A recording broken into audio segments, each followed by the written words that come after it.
Hello, everybody. My name is Retro, Reaper, or Freya, whichever you like to call, but it has been far too long overdue. Episode 2 of Tiny Bunny is finally here. Now, when I first opened the game, I realized that I had to redo episode 1 because when I played episode 1, it was through Tiny Bunny Prologue, and Tiny Bunny itself, like, this actual game, it's completely different, so everything that I did in episode 1 did not exist in this save, so I had to go through episode 1 all over again. And to be honest, I was thinking of maybe pushing this till tomorrow and playing something else tonight instead. But I was like, you know what? I'll tough it out. Whatever. It is what it is. That I could get a little refresher of myself while I continue, so I can get back into this. I did notice that there are a bit some differences between the prologue and this. However, it's nothing major. It's just tiny different things, like how if you saw the episode 1, it said it doesn't say lie to mom, but in this version, it actually says, yeah, you click on her to lie to your mom, and then you go on. So yeah, the prologue obviously is just it's just a demo to get you into the game and get you excited for the rest. But this full release version had did do some patches to what's it called? I don't know how to say it, but it did things to add to some of the things that were missing from the prologue. So I was able to do all that. I did that off screen because I was like, you know what? I don't think anyone wants to see me replay episode 1 if I'm just gonna get the same story again. So I just did that until I got back to here. This is right before episode 2. So I'm pretty sure I probably missed a few things, but I remembered my choices of taking the midden, setting setting the antenna to get the VCR recording, so I could watch the documentary. So I don't know if anything else would affect the story going forward. I'm pretty sure maybe just those two. I got some achievements along the way. I also one thing that I didn't do in the prologue was I didn't once the mom disappeared from the kitchen, I didn't look at the phone number for the cop again. I did that in this, so maybe that might change a thing. I don't know. It's all kind of it's I don't know. This is just me trying to explain how maybe maybe the prologue and this the fact that they're two separate things is it's a thing, but again, I don't know.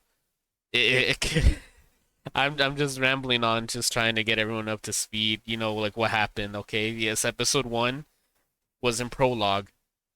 I don't think the prologue even said the title of the episode. In this version, it did. Something about the owl. I already forgot because going through this took over an hour just to get back to this specific spot because I had to read everything all over again. And I just wanted to make sure I at least got the same outcome that I did in my prologues. That way, so it could be like a seamless transition from the prologue into episode 2 of this. If that makes any sense, I hope it does. If it doesn't, then then I'm in trouble.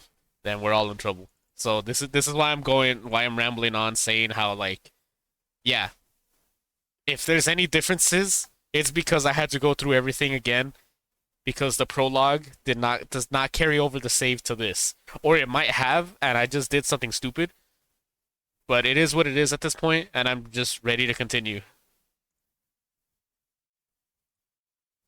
So I'll start reading my my godly voice. I'm sorry. Enough cringing. Once it gets to here. Episode 2, time to play with you.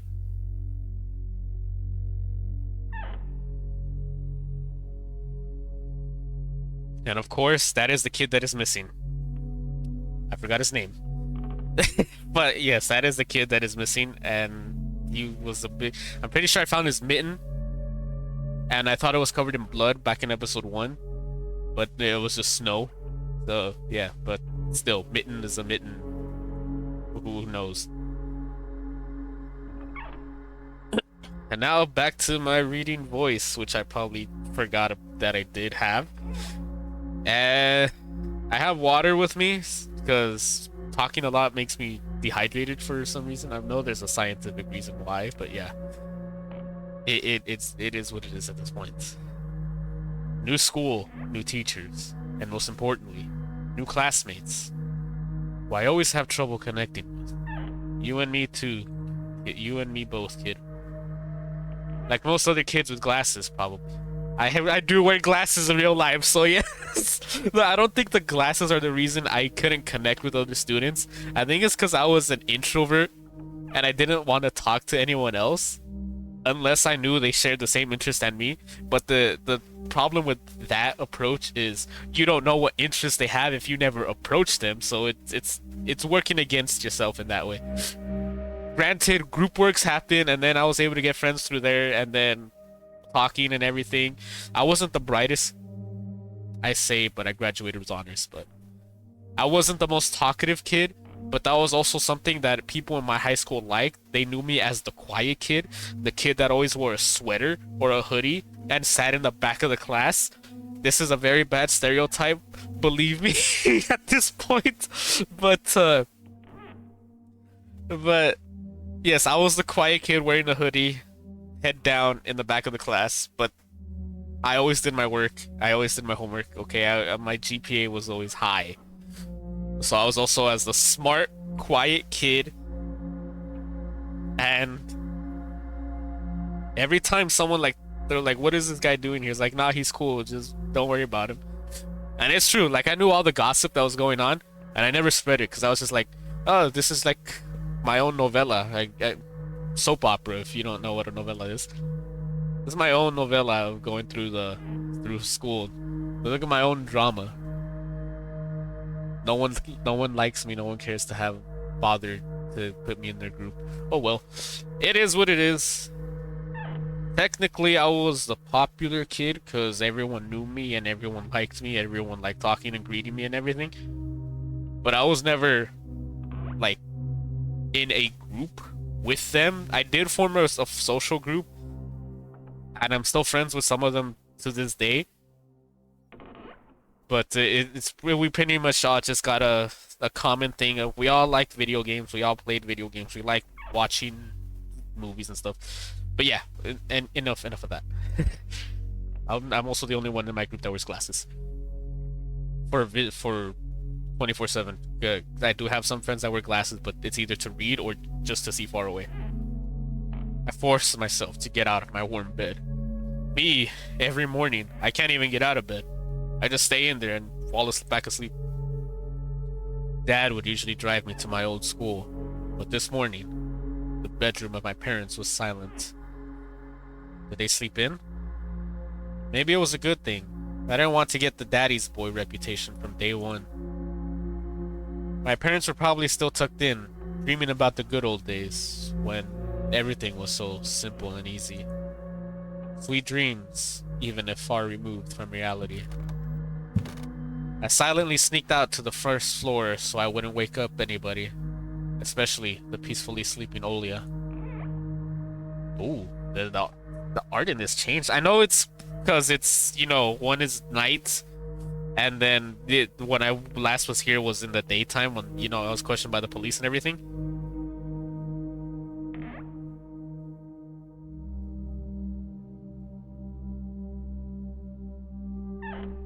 Sorry, I got a DM.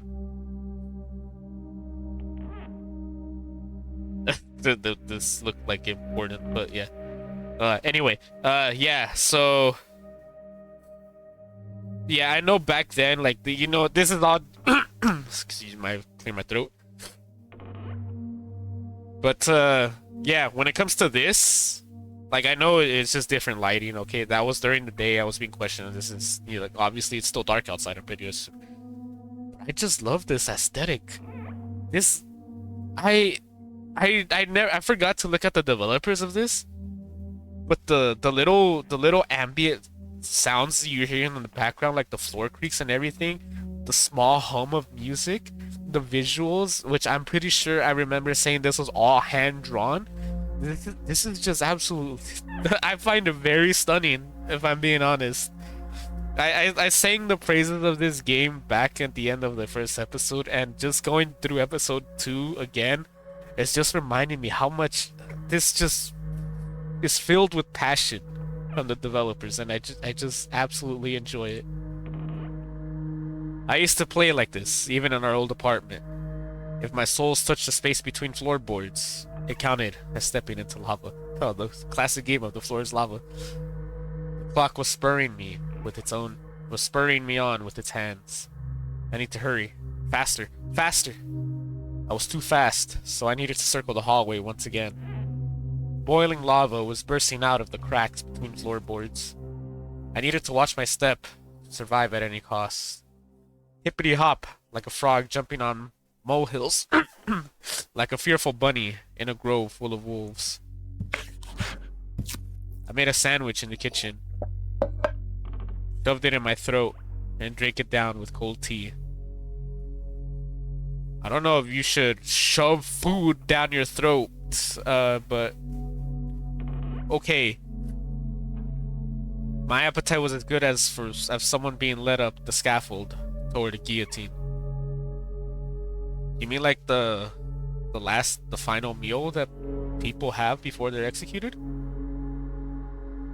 I lowered my gaze and saw that one of my feet was standing on 2 floorboards at the same time. Burnt to a crisp, huh? Guess I'm dead. I moved my foot. Disgusting little snakes writhed in my belly. The fear of getting hit and being called nasty names. The clock clicked. I need to go. It was dark outside, fitting for an early winter morning. This darkness never fully left the houses around here. I took my time tying my shoes, buttoning up the puffy down jacket, trying to delay my unpleasant exit into the semi-dark, into the unnerving unknown. So, is it possible that I just woke up a few hours early? I rubbed my glasses for good luck, though I couldn't remember a single time these thick pieces of glass brought me any good fortune. Okay, I'll be honest. When I started school and I had to wear glasses for one whole year, I did not wear glasses just for the fear of being bullied.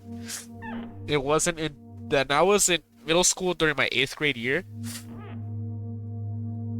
and then when I went into high school in my 9th grade year, I believe it was during my it had to be either my first semester or it was after Thanksgiving. It had to be after Thanksgiving break, where I realized, because I would always sit in the back of the class, and I couldn't see. I had to like squint my eyes and super zoom my body to try to read, and I was like, okay, I can't do this. I really need my glasses.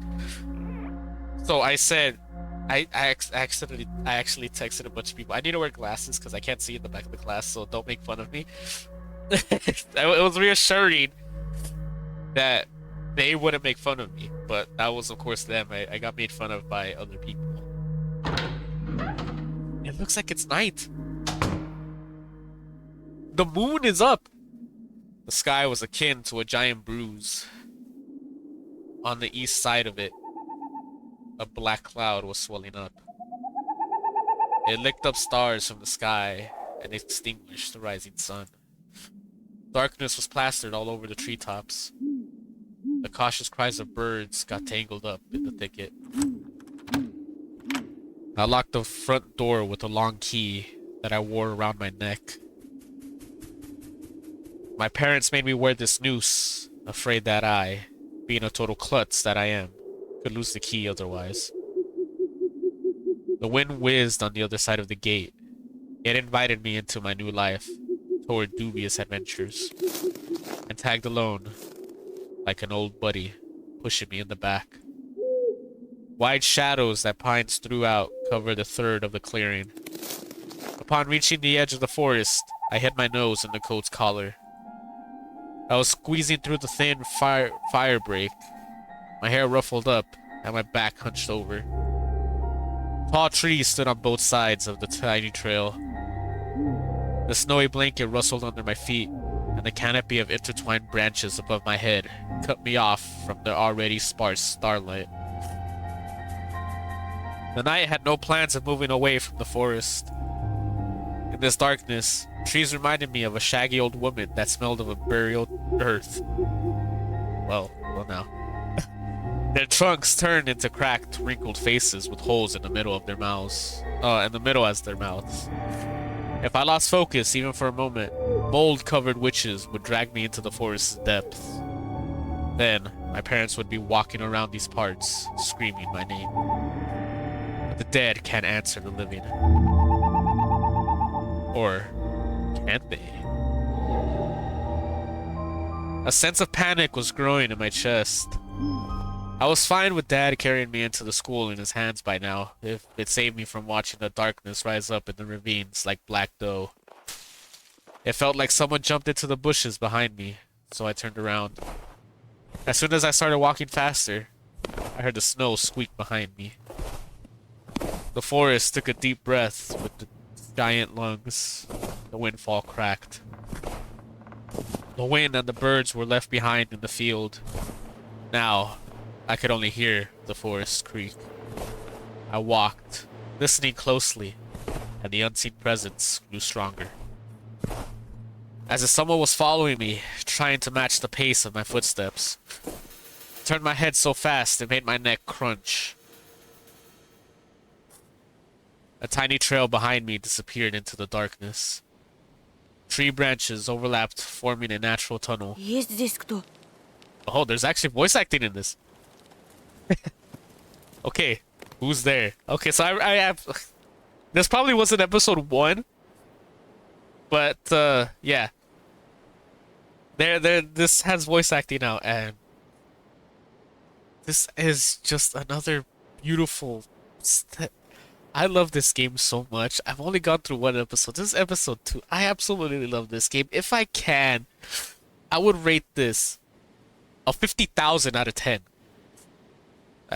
It's over 9,000, so it counts. Who's there? The question escaped my lips and dissolved into the unending creaking sound of the wooden idols, the pines around me.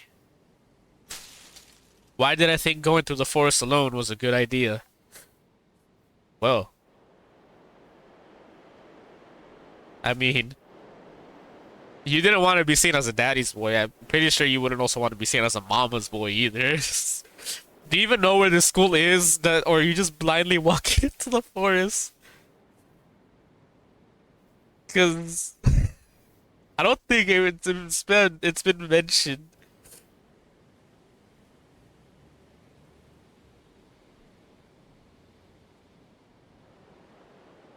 Okay. Excuse any sniffling. I still have never gotten like 100% better. Better than how sick I was I believe it was the very first Halloween stream that I did for this year. I was sick. No, it was the second one, cause I remember when I got home that night, I started the Halloween things, and that's when I went to the Sonic Symphony.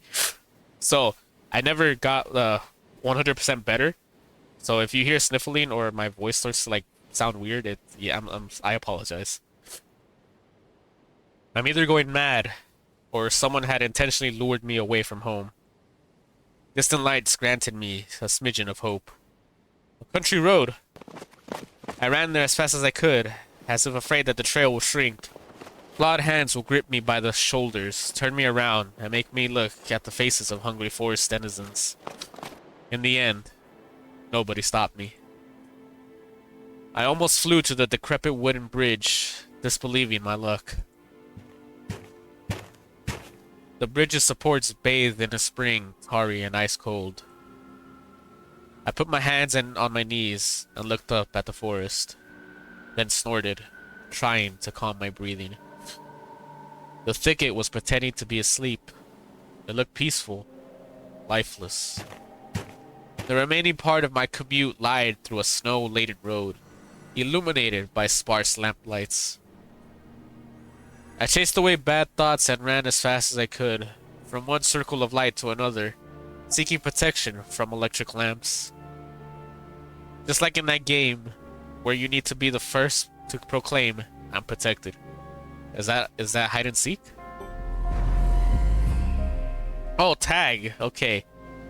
A kid's game where one player needs to tag another by touching them with their hand, making it that in certain zones, normally called the goal, players can stay safe from tagging. So a bit of a fun fact. Tag is an acronym.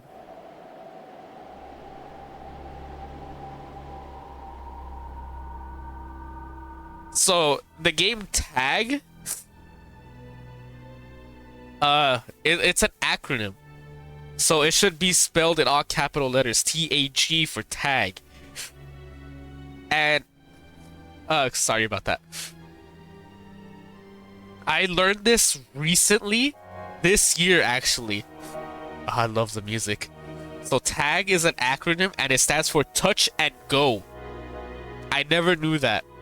And if you just found that out yourself as well, I'm glad I could bestow some knowledge on you. But yes, tag stands, this game right here, this tag, touch and go. That's what it stands for.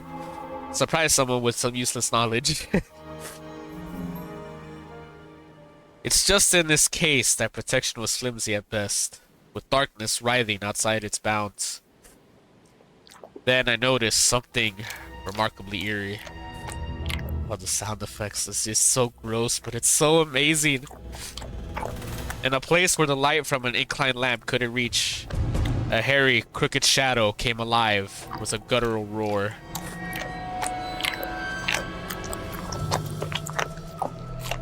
It almost felt like its features deterred light. Its unnatural pose instilled fear. My eyes almost popped out of their sockets as I just stood there, blinking, trying to chase away that illusion. But the shadow didn't disappear, and even got closer. Normally I'd be scared of this, but I played Fate Grand Order, and there is a whole there's a Lost Belt. Lost Belt meaning it's a part of a story, but I don't want to get into it.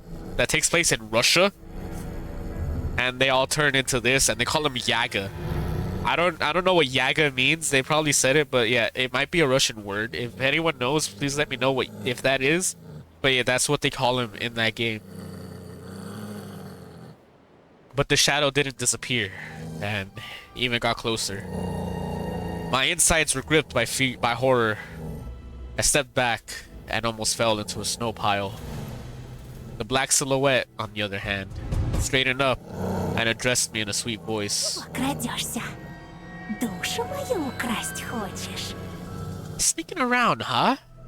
Tried to steal my soul? Words got stuck in my throat. Who could be talking to such a silky voice here? Between the forest and the dormant village? Will you say something, dummy? A cat got your tongue?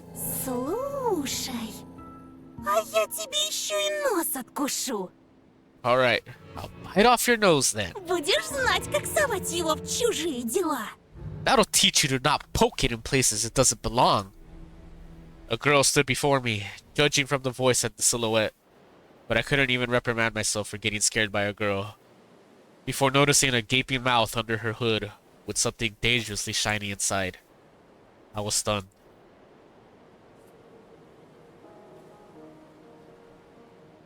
From the cavity of her hood, a frighteningly real fox face was staring straight at me. It's not my face. It's her face. My face is not scary. Until you make me scary. It's just her jaws weren't moving, and her eyes were blinking. So it's a mask? A mask. That's what I just said. It's just a girl with a fox mask on. At least, I wanted to think that. After a surprise like that, a nervous smile involuntarily crept onto my face. I was just going to school, and then you... What about me? Never seen a fox feed a dog?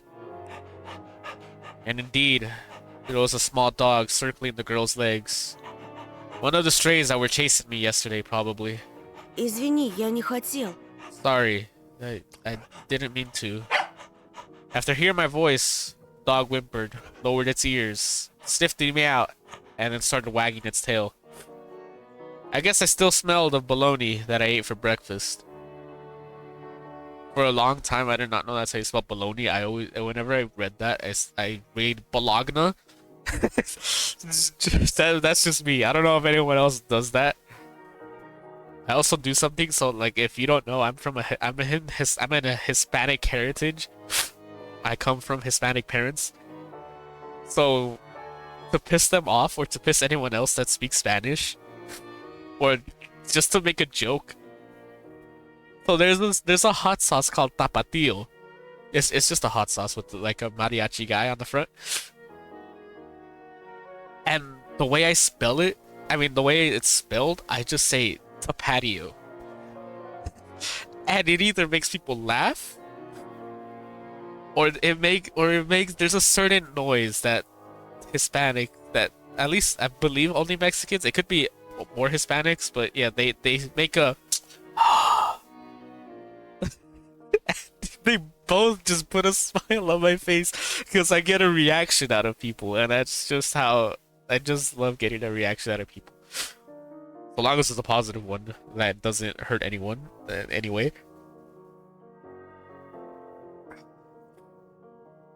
I was shifting my gaze back and forth from the dog to the girl. She didn't seem scary anymore, just weird. Значит, не хотел. Ну-ну. So you didn't mean to, huh? Как тебя зовут? What's your name? Меня Антон. I'm Anton. А тебя? And you? А меня нет. And I'm not. I'm gonna leave that laugh to her because she does it better. She's weird. Definitely has a couple screws loose. No, whatever. But she has a nice voice. My astonishment has turned into a mix of happiness and relief. This girl, I didn't know was definitely human, if a bit eccentric. I was also a bit angry at myself for getting scared by a girl, apparently. This foxy girl was walking through the darkness without problem, and I shuddered from every little sound. I could just walk away, but this girl had piqued my interest. The next time a police officer asked me about my friends at the new place, I'll tell him that I befriended a talking fox.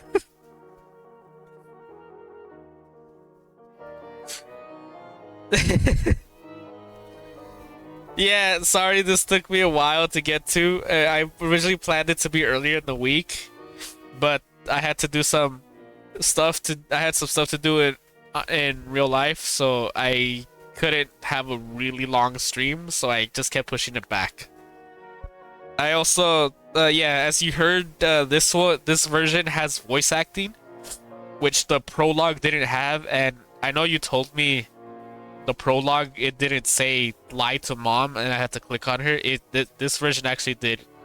It did not save anything from episode 1, so I had to redo episode 1, so I did all of that before I started. And now this is episode 2. Ты здесь живешь? Do you live around here? В поселке? In the village? The fox giggled and purred. She spun around so hard the hem of her coat lifted up. Нет, глупый. No, dummy. Лисы не живут в поселках. Foxes don't live in villages. Хочешь Have you seen me? сказать, ты живешь в лесу? So you live in the forest then? Из какой норы ты вылез? Have you been living under a rock? Конечно. Лисам среди людей не выжить. It's obvious that foxes can't survive anywhere near humans. Sadly, I know in the UK, they're trying to ban this, or they probably did ban it. They have a game called fox hunting, and it's exactly what it sounds like. They hunt foxes. I believe it was the UK. It could be somewhere else though. But yeah, I don't know if it's banned yet or not, but there are protests to stop that from happening. Пока они лисы. As long as they're foxes. Her jokes were also weird.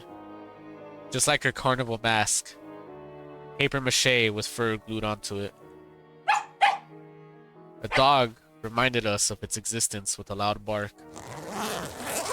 I unfastened my backpack. Dad would sometimes throw food in there without my knowledge. Cookies, apples, or even my favorite crab sticks. He called it a gift from the bunny. This word tiny bunny, what is bunny? Treat from the bunny.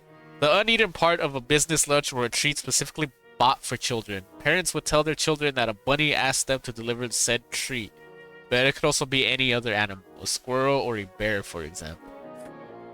I don't think I've ever heard of that happening here. It's just, here's your food. Or, I don't want to eat this, do you want it? The stray strolled toward me with mincing footsteps, with a pleading look in its eyes. The fox did definitely treat it to something, but it was probably still hungry. Зачем ты так вырядилась с утра пораньше? Why are you dressed like this so early in the morning? На утренник идешь? Going to a costume party?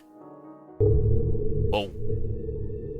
The girl shrugged, throwing silvery snowflakes off her nose.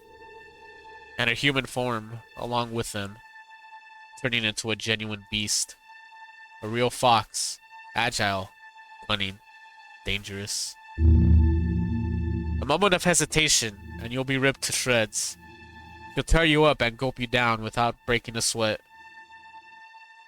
I couldn't help but just stand there as a stump.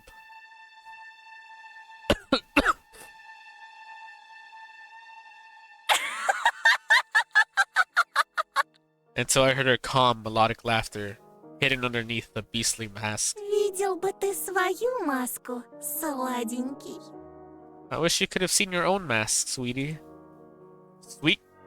Did she say sweetie? I got embarrassed, went red up to my hair roots. We'd seen a fox in a zoo once, when we went there with Dad, but it had patchy fur, was gray, and skinny. But this girl was a fiery color and furry, just like in fairy tales. I was still rummaging through my backpack. My fingers that were searching for the dog's treats stumbled upon some soft, crumpled object. Ничего, You'll see. скоро проснутся настоящие звери. The real beasts will wake up soon. Спроси-ка лучше у них, где они взяли свои человеческие лица. You should ask them where they got their human faces. The girl's shadow was dancing in the lamp's light. The dog yapped in agreement. I freaked out and dropped my finding in the snow without getting a proper chance to examine it. Cold wind instantly covered the hole it created with snow. The dog rushed to dig it out, wanting to get its treat. And the fox just snorted. Now I was so embarrassed I wanted to sink through the snow. It was still dark outside of the electric circle. On the contrary, the darkness seemed even more thick. All neighboring houses were sleeping deeply in its inkiness. I did my best to continue the conversation with the weird girl I didn't know. Ты в школу идешь? So, are you going to school? Ах, ну какой же дурачок! Oh my, you are a real dummy. Так ничего и не понял. Don't you get it?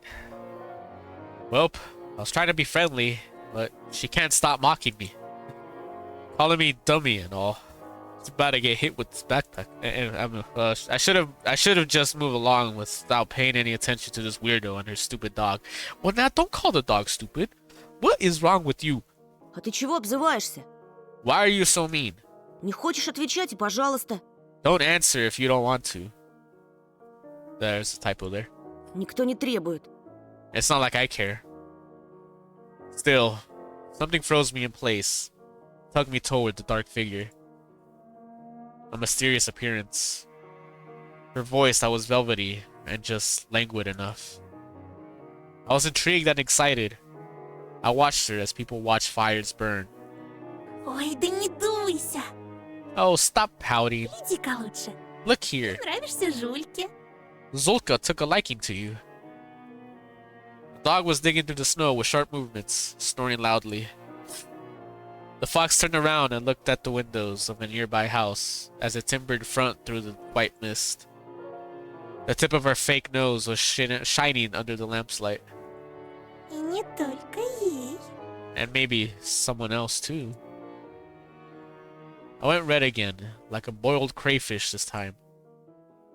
She talking about herself or someone else? I hoped that the semi-dark would be able to hide my embarrassment from the girl. I cleared my throat before asking. Кому еще я нравлюсь? And who's that person? I waited, counting my heartbeat. The fox didn't reply. Her sly stare was scanning the frosty patterns of someone's windows. She was reading them like a glass book. I wonder what she can see in those winter paintings. The stray stopped rummaging through the snow. It ran to me, holding my object in her jaws. A mitten. Could it be the one I found in the forest? What is it doing here? When I looked closer, I realized that it was just my mitten. Maybe Mom stuffed it in there when I was asleep. A certain missing boy immediately came to mind. Эй, ты знаешь что-нибудь про Вову? Hey, do you know anything about Vova? I imagined the scene, silhouettes dancing in the clearing. A dance on the night when Vova had disappeared. A boy who, when found, can provide a big reward and maybe save my family. I remembered my birthday, when her parents promised to take me and Olia to Disneyland in Paris. But instead of a long-anticipated gift, they gave me a simple brick game console, visibly embarrassed. I would accept that. I was crying my eyes out back then, demanding to take me to the promised amusement park. That was the first time when Mom and Dad had a big fight. My greediness shattered their relationship. If only I could fix everything. Gather everybody I love and take them to Disneyland. В ночь, когда пропал Вова, я, кажется, видел, как кто-то похожий на тебя плясал под моим окном. On the night Vova had disappeared, I think I saw someone looking like you, dancing under my window. It couldn't be true, but I felt like her mask became even more sly. The fox was sniffing me out. А что? Ты тогда испугался? Oh, that got you worried? За себя или кого-то еще? For yourself? Or for someone else? Olia, as soon as I thought about my sister, my chest tightened, and cold sweat streamed down my spine. Ну так слушай меня внимательно, мальчик по имени Антон. Well then, listen closely, a boy named Anton. Это большой и страшный лес. This is a big and scary forest. The fox girl stepped forward menacingly. И я не единственный его обитатель. And I'm not its only tenant. Другие звери уже знают о тебе. The other beasts already know about you. Берегись нас. Этой ночью мы Beware. опять придем. Beware. We'll come again tonight. I shouldn't have talked to this evil in child form, I thought, panicking. Пока ты со своей семьей будешь спать, подкрадемся близко-близко и станцуем. When you and your parents will be fast asleep, we'll sneak really close and dance. Макарену! What she just said. Чё? Huh? Эй, Макарена! Oh. Okay. I know the song. Hey, Macarena. У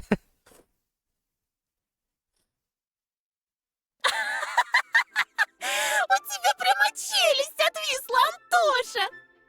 Look at you. Your mouth is agape, Antosha. Видел он меня ночью у своего окна? Ага, как же! He saw me near his window at night? Yeah, right. Ты случаем не местный дурачок? Are you by any chance a dimwit? Well, I am going to school. Меня не отпускают гулять так поздно. Nobody will let me go outside that late. Здесь, знаешь ли, дети пропадают. Children go missing here, you know? I touched the plastic frame of my glasses, puzzled by her silly joke. She got me scared to death. Ой, да не тереби так окуляры свои. Hey, why don't you stop fondling your Я glasses? раньше тоже близорукой была. I was also nearsighted once. Лучше послушай меня. Может быть, ума наберешься. Listen to me, and maybe you'll become smarter. Лисичку как обычно называют? Remember what do they call foxes? Плутовка? Honey? My words seemed to hurt her. Ох ты ж! Да как ты меня? Hey, what did you... Ой, прости. Sorry.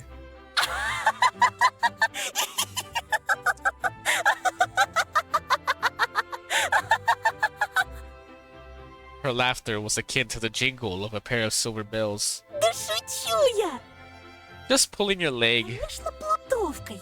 Of course we're cunning. Если ты ловкий и смелый, не боишься с плутовкой водиться, я, так и быть, помогу разыскать этого Вову. If you're agile and brave enough to befriend the cunning fox, oh, I'll help look for your Ты Vova. же неспроста его ищешь, да? There's a reason why you're doing it, right? I shrugged in reply. Her insight was alarming. Знаю, почему дети повадились соваться в наш лес. I know why children have been swarming our forest recently. Порой там можно найти много всякого интересного. Sometimes you can find a lot of interesting stuff there. Я вот однажды нашла целый сугроб конфет и купалась в нем. Да так что челюсть слиплась. One day, I saw a huge pile of candy once, and I swam in it until my jaws cramped.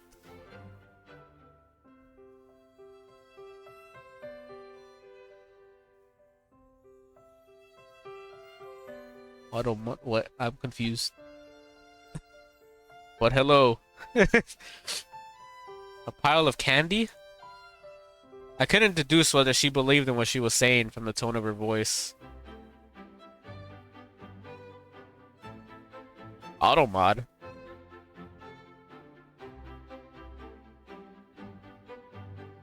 No, I do.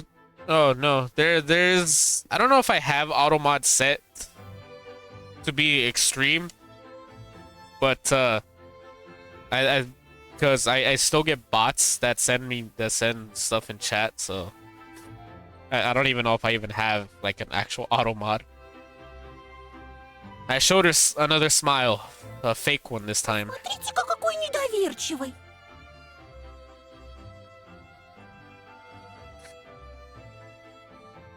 I am doing good, despite my sickness.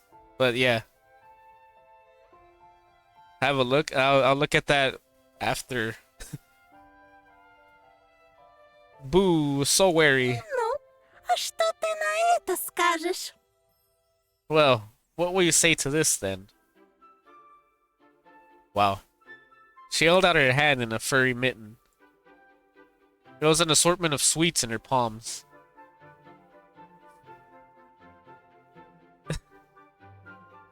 I'll get better soon. I know. I just stopped taking medicine because I ran out. There was an assortment of sweets in her palm. I see Turbo. There's a face on this one. Are you offering this to me, or are you just showing off? In the city where I used to live, sweets like these were sold at the markets or in kiosks. Why is this in a glossary? Small container type shops selling a wide assortment of products from bubblegum to vodka. They sell vodka in these? Clothing or even home appliances. These types of shops were popular in the 90s Russias and more often than not tied to criminal organizations. Really? We have kiosks here, but I don't know if they're allowed to sell alcohol. Or if they're tied to criminal organizations. I saw my favorite bubblegum in a vivid wrapper among the tasty treasure. A familiar name was on it. Turbo. Oh, that's the first thing I pointed out. A triangular fox face poked her nose toward me. Угощайся. Take some. Oh, you actually are У offering. меня их полные карманы. My pockets are full of these. Yes, I'll take. I accepted the treat and catch. I should have saved. I forgot to save. Ugh. Oh well. Oh well. I forgot to save on the choice.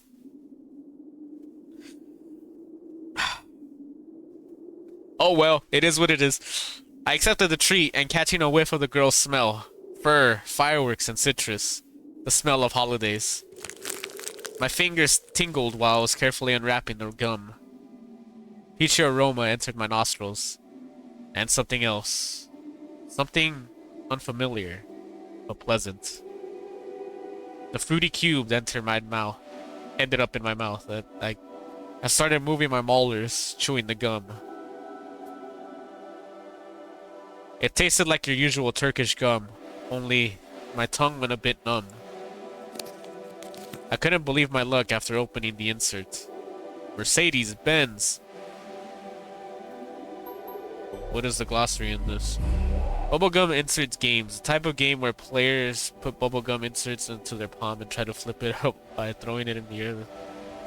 The player who happens to flip one or more inserts claims them as their prize. The inserts were often considered as collectibles.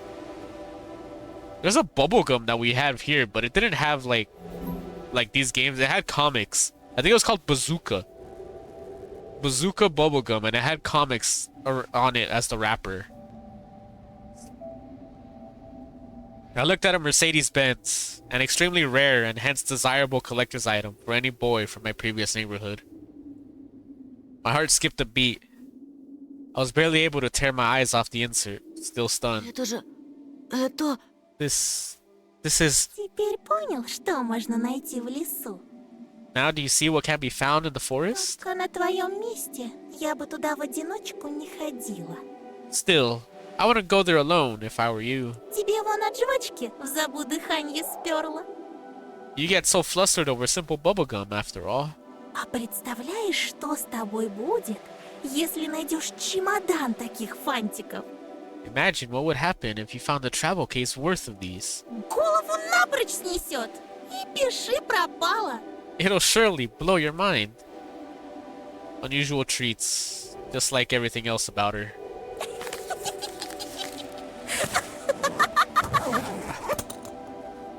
That laugh. I carefully hid the insert in my bag, as if I was putting a rare butterfly in a can. Fox giggled. This is not how things are supposed to go on a Monday morning. Oh, I got an achievement. Who are you?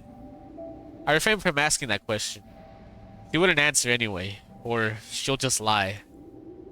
I really wanted to see what's behind her mask. I was becoming more and more sure that underneath, it wasn't just a simple young girl. Может, Вова тоже нашел сугроб сладостей и теперь кувыркается в нем?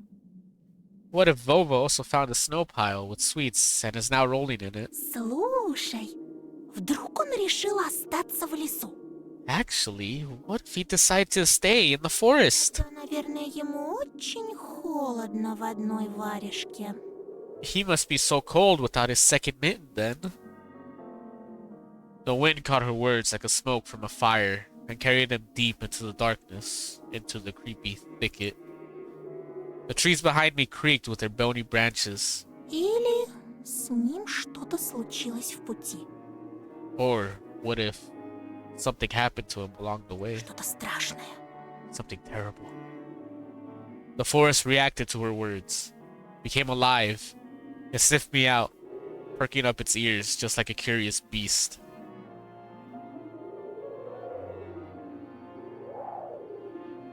The fox girl pierced me with her eyes again. Какие звери? Wild beasts? Это, по-твоему, страшно? You find that scary? Ну, не знаю. Well, I don't know. Не знает. He doesn't know. Уж не с двоечником ли я подружилась? Oh my. Have I befriended a dunce? You called me a dunce? A dimwit? I forgot what else. Sweetie was one of those. You insulted me so many times. I didn't like being called a dunce, yet being friends with her sounded nice. Я хорошист. My grades are good, even though this was from a previous school, not the current one I'm attending. Бел да пушист. Really now? Пойдешь со мной, хорошист Антон? Will you come with me, good grades, Anton? Найдем твоего He Вову. also called me Antosha, И too. спросишь, что он нашел в этой пуще. We'll find your Vova, and you'll be able to ask him what he found deep in the forest. Ведь пока мы вместе, никто тебя в лесу не тронет. As long as you're with me, nothing can hurt you in the forest. Видишь? You'll see. Worms of worry writhed in my belly. Better run, whispered my Я mind. тебе не верю. I don't believe you. Ты думаешь, я врунья? Do you take me for a liar? Да и пожалуйста, мне никогда никто не верит. Whatever. You're just like everybody else. Why would I call her a liar? She already showed me all the candy she supposedly found in the forest. There I am now doubting it. The girl sounded hurt, although I don't know if she was genuine about it. She turned around as if she had immediately lost all interest in me. The gum felt bitter now. I remembered my dad's favorite saying, "Where are your manners, son?" Indeed, this fox was kind to me. Не обижайся, пожалуйста. Please don't get mad. Лисы бывают и добрыми. Foxes can also be nice, Ну, как в сказках. like in fairy Мне tales. бы только понять, что ты за лиса. I just need to know what kind of fox you are.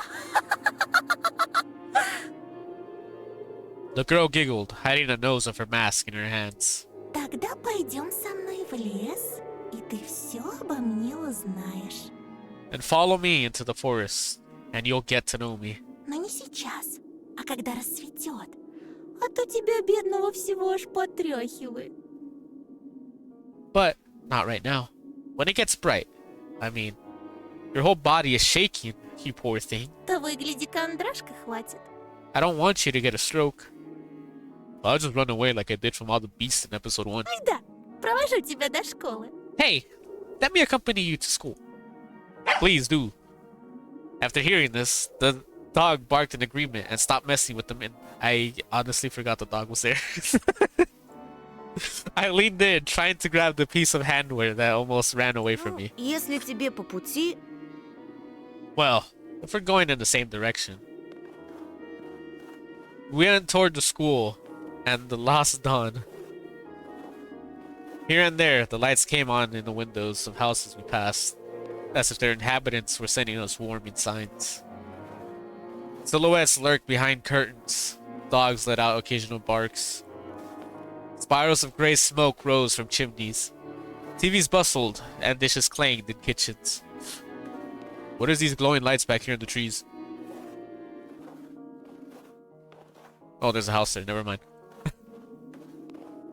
We watched the village slowly rise from its slumber, while carefully treading the snow wheel trails I can't read. I walked in the left one, and she took the right one. The dog was following right behind us. I expected the dog to bring up something weird again, but she stayed silent all the way to the school, as if playing with me some game only she was privy to. She would only giggle from time to time when the dog sneezed from the snowflakes that fell on his nose. I was the first to break the silence. так как тебя зовут? So, what's your name? А, ну конечно. Here it comes. Имена. Names. What? Like, these lights look weird. Людям непременно надо вешать ярлыки на все подряд. You people always need to put labels on everything. So what do I call you, just Fox? Ну и как бы ты назвал такую лису, как я? What name would you give to a fox like me? Даже не знаю. I don't know, Но я читал про лису по имени Алиса. but I've read about Alyssa the fox. О, No, what? я не против. I don't mind. Пусть будет Алиса. I'll be Elisa. I couldn't understand if she was joking or not. I turned around as if looking for an answer from the dog, from the dark sky devoid of dawn. My silent questions were left unanswered. The school's outline was already in our sight. How dark is it in this morning? This looks like it's still night. A giant brick box stuck in the endless night. Lights in its windows didn't bode well for me. Especially with this group of kids group of hoodlums, I'm pretty sure, standing right here. The warden trees were guarding the schoolyard. Screams, childish laughter, and someone's whistling tore up the silence. I went here with Mom and we just moved, and the place looked cozy at the time. Empty corridors that smelled of polished, puffy snow outside.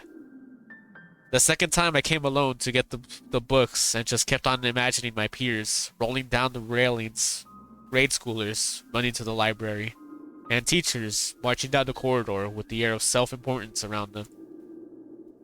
High schoolers were smoking at the entrance, in track pants and wool caps perched on their foreheads. Their appearance destroyed the last of hopes of a cozy school.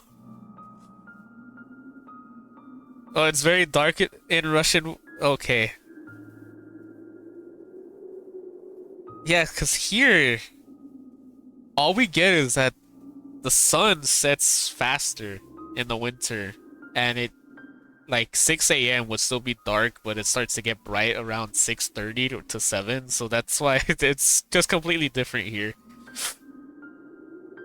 Their stingy eyes and the teeth, yellow from nicotine. Their smirks. All of it had the same gloomy effect as the cloudy winter morning. Absorbed by my thoughts, I completely forgot about my companion.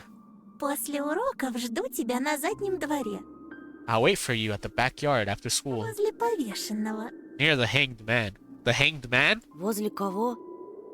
Oh, okay. This is just be near what? She just ignored my question. Опаздывай. Don't be late.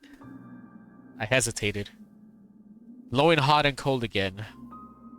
Mom always said that when I would have trouble choosing between two options.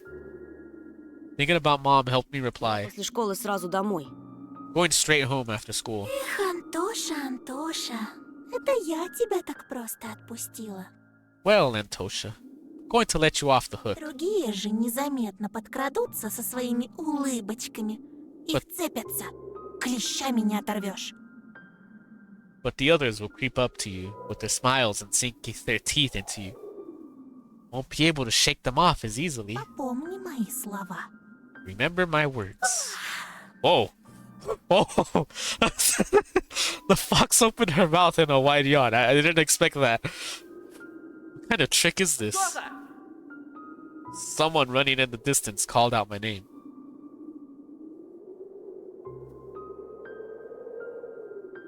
I instinctively turned around. A huge snowball whizzed past my shoulder and hit the dog. It whimpered and ran toward the spring. The darkness devoured it. The fox girl was also nowhere to be seen. She dissolved into frosty air. Or was she hiding in my shadow? I gulped and swallowed the gum. Unlucky. After taking a deep breath, I went toward the school, toward the cutlets and dough, toward the light raining down onto the snow. Did someone honk at me? Am I about to get ran over? Hold up, I gotta look at everything. There was a fresh-looking Volga parked nearby, with one of its front wheels perched up on the icy curb. Black like soot, I can't read anything. As if it was straight out of the horror story Dad loved to tell me when we hid in the attic during a thunderstorm. I remember him always wearing a sad smile while mentioning the black car that snatched children. He would say, "It looks like a funeral car on the inside, white curtains and all. And it has a DSC in its license plate. You know what that means? Death to Soviet children." Funny, I was born in the USSR too. Oh, that's what's making it hunt.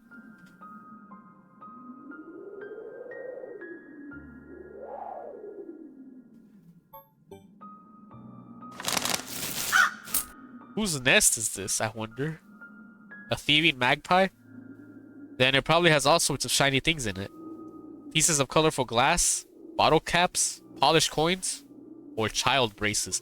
Child braces? Or as a buzzing crowd of upperclassmen with their winter hats tipped to the side. I'd better not draw their attention. A tall man was standing near the gate, puffing out clouds of smoke into the wind. He didn't look like a teacher. Was he a PE guy? Maybe? I carefully studied his face that looked like it was cut from a piece of granite, and his hair lip that was holding down a cigarette. He was playing around with car keys and staring back at us. The light from the cigarette was reflected in his eyes that were sitting deep in his eye sockets. I froze in place. The hulking man lazily tore off his eyes from us and walked toward the road. Wait, did I do it? Did I do it? Was I just supposed to click on him, not look at him? Okay, so I see nothing else that has an eye icon. I'll enter the school. I'll get harassed by these three hoodlums as I pass by them. Never mind, I didn't. I could hear muffled voices behind the doors. Saw blinking lamps. Darkness creeped along the windows, and it felt like the school was drifting in open space, like a lonely, lost spaceship. Get out of the way! I need to see my class! After going up to the second floor, I noticed a crowd around the notice board. Everyone was taking part in a lively discussion. Oh, is it the missing kid? I moved closer and took a look at something everyone was interested in through a wall of backpacks. There was a piece of paper with something printed on it glued to the left of the notice board.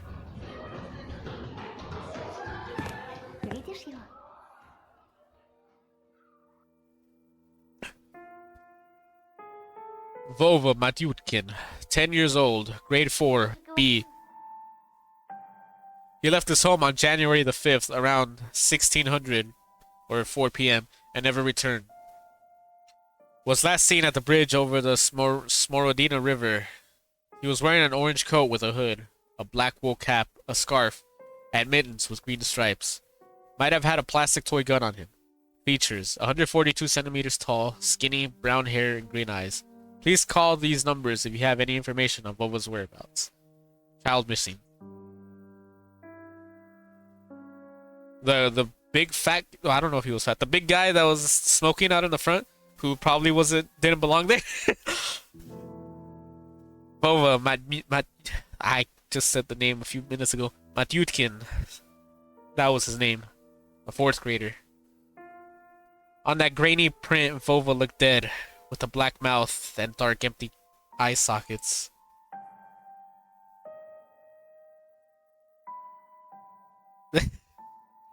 I say 1600 just because of things that I've seen.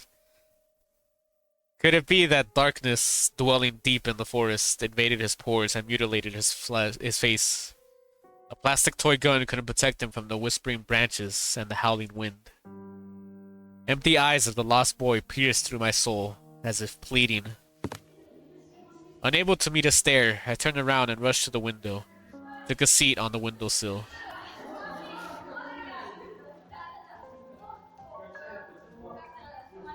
The corridor was slowly filling up with children, in groups of few. Nobody paid me any mind. In the darkness of school toilets, child voices were hammering a nursery rhyme. Для медведя, для лисы, зайчик кушать принеси.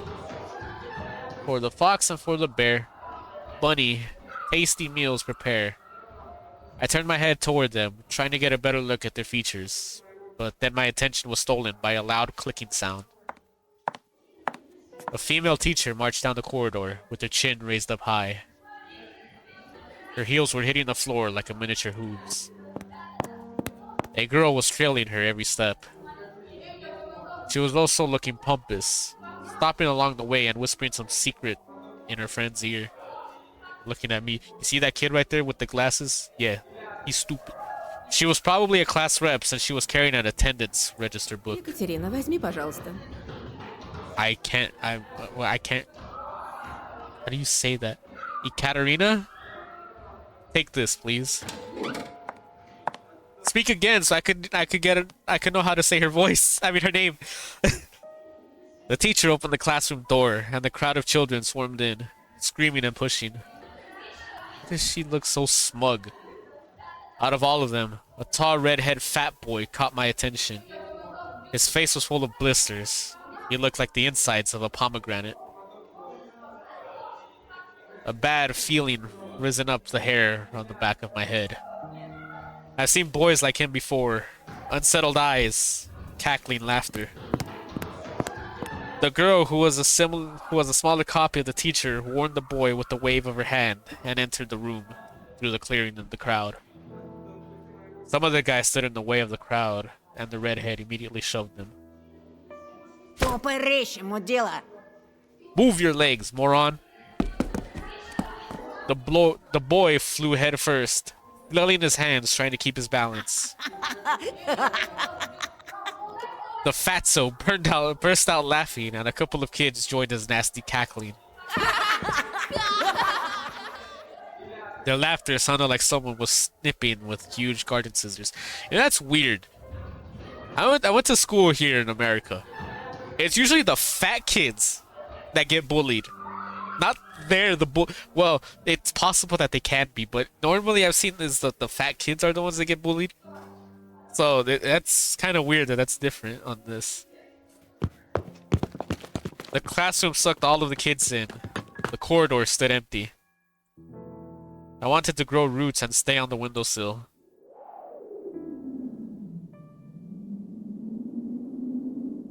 Just a handful of lampposts outside were battling the darkness, writhing like fluorescent fish in the black ocean. Maybe I could still run away. Go outside, dissolve in the dark.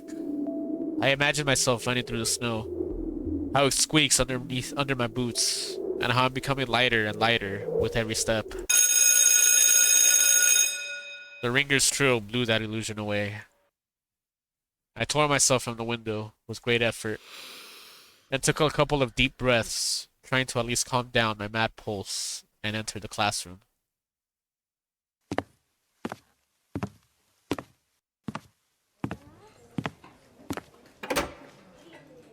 The prim teacher looked at me over the frame of her glasses, clearly annoyed.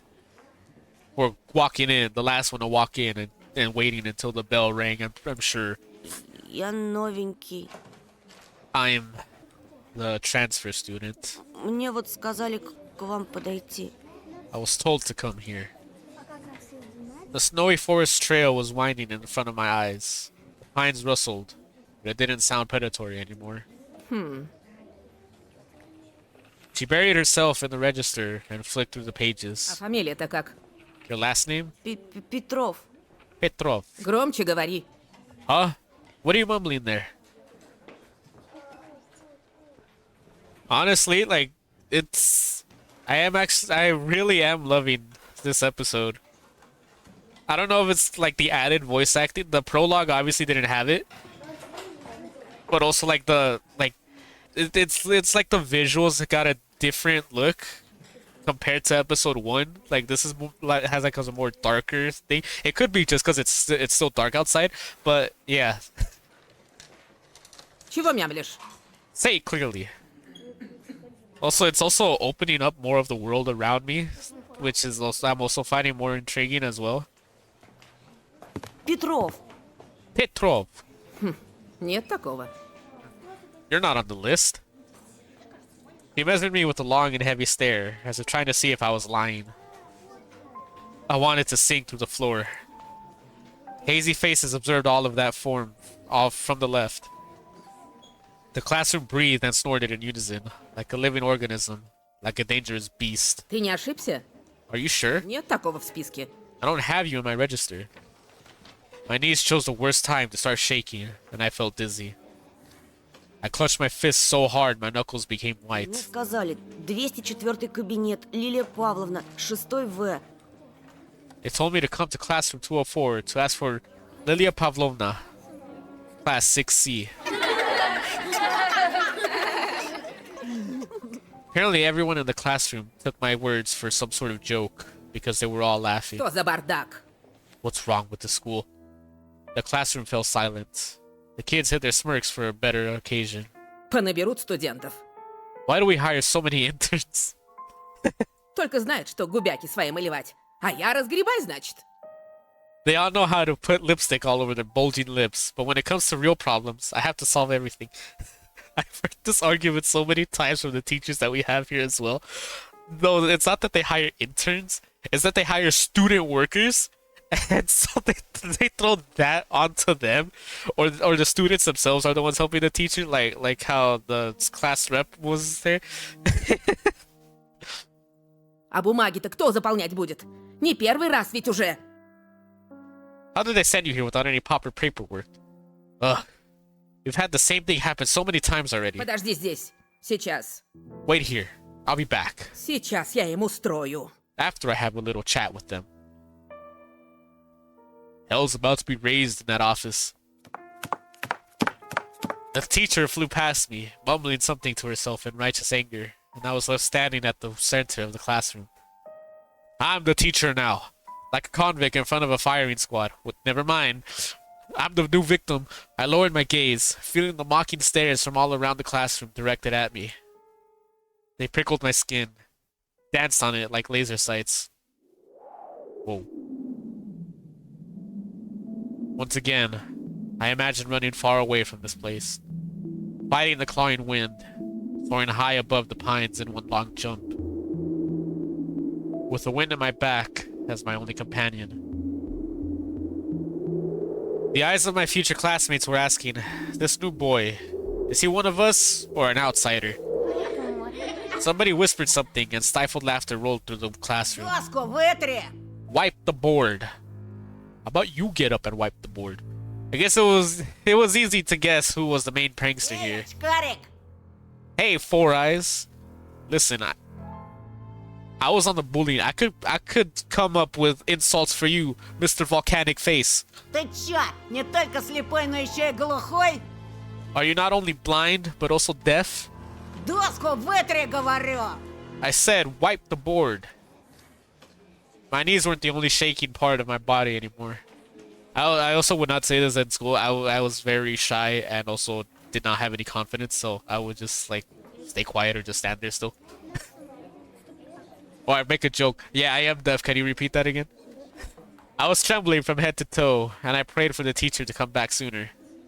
My prayers were answered by the powers of that bee. Ну что мне с тобой делать-то? And what should I do with you now? What do you mean? Куда сажать, а? Where will you sit? Oh, well, obviously next to the bully. That's the only open seat that I see. Never mind, there's one open seat in the front. Sit me in the front. Давай-ка сядь, наверное, с Семеном. Never mind, I'm gonna sit next to Semyon. Oh, well, you can sit Он with все Semyon. равно один. He's alone anyway. Damn it. Чё чего?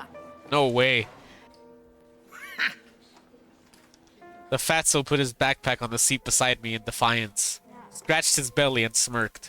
Ты опять за старое? Are you back to your old Чтобы tricks? бабушку в школу вызывать? Should I call your grandma here again? The classroom went silent. А чё она мне сделает? And what she's gonna do. Не она, так я тебе сделаю. I'll be the one to do something if she doesn't. Рюкзак убрал быстро.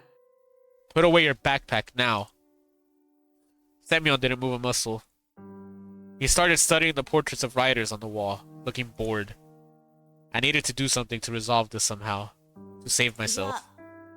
I cleared my throat and continued in a stifled voice that sounded nothing like me. Я могу за последнюю парту сесть.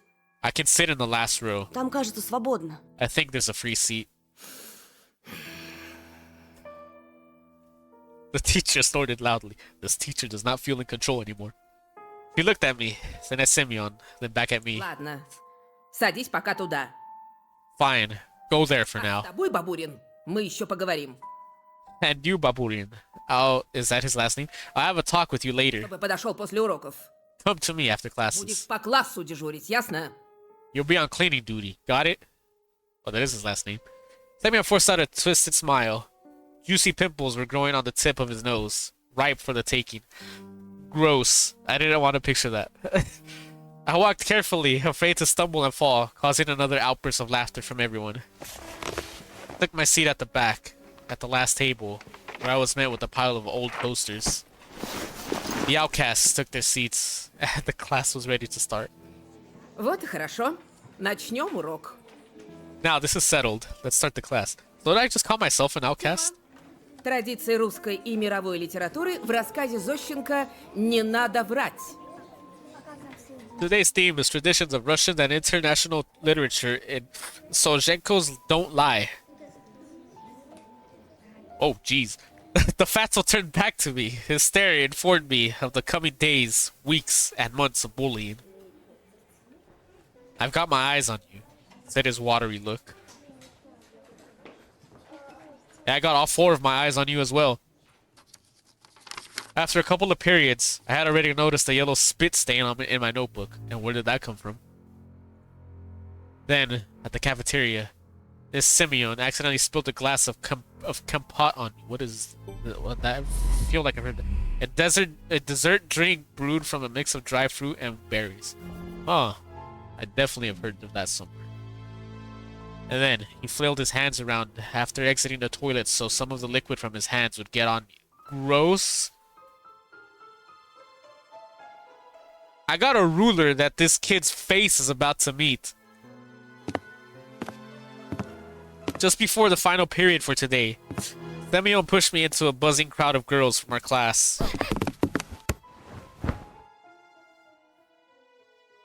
They made way, cursing, but I couldn't hold my balance and I ended up ramming my face into the girl I took for the class rep before, right in her chest. Yeah, so your hand is there too. Ой! Her name's Katya, okay. I immediately stepped back, dying from В embarrassment. порядке? I'm sorry, are you alright? Я... And she suddenly put her hands on her hips. Well, their arms are crossed. Нет, ну вы посмотрите на него. Will you look at him? Облапал меня прямо у всех на глазах. Groping me in front of everyone. I may have 4 eyes, but everyone else in here must be blind if they didn't see me get pushed. Я сейчас все маме расскажу. And I'll tell my mom the same thing. Тебя из школы выгонят, извращенец. Is everyone in this school a bully? They'll expel you, pervert. There was some sort of sadistic pleasure in her eyes, as if she was a child who was about to put a lit-up match to the chafer beetle. Я нечаянно. Меня толкнули. I didn't mean to. He pushed me. Все видели. Слепых среди нас нет. We all saw that, you know. No blind among us. I'm wearing glasses, and you're saying there's no one blind here? She stared at my glasses while showing me a creepy smile. I started to fume on the inside, but Semyon's laughter cooled my head. Толкнули? Чё, правда? I pushed you? You sure? He swaggered up to me, enveloping me in the smell of sunflower seeds and rotting teeth, and then pushed me to the ground. Rotting teeth. What does Never mind. I don't want to know.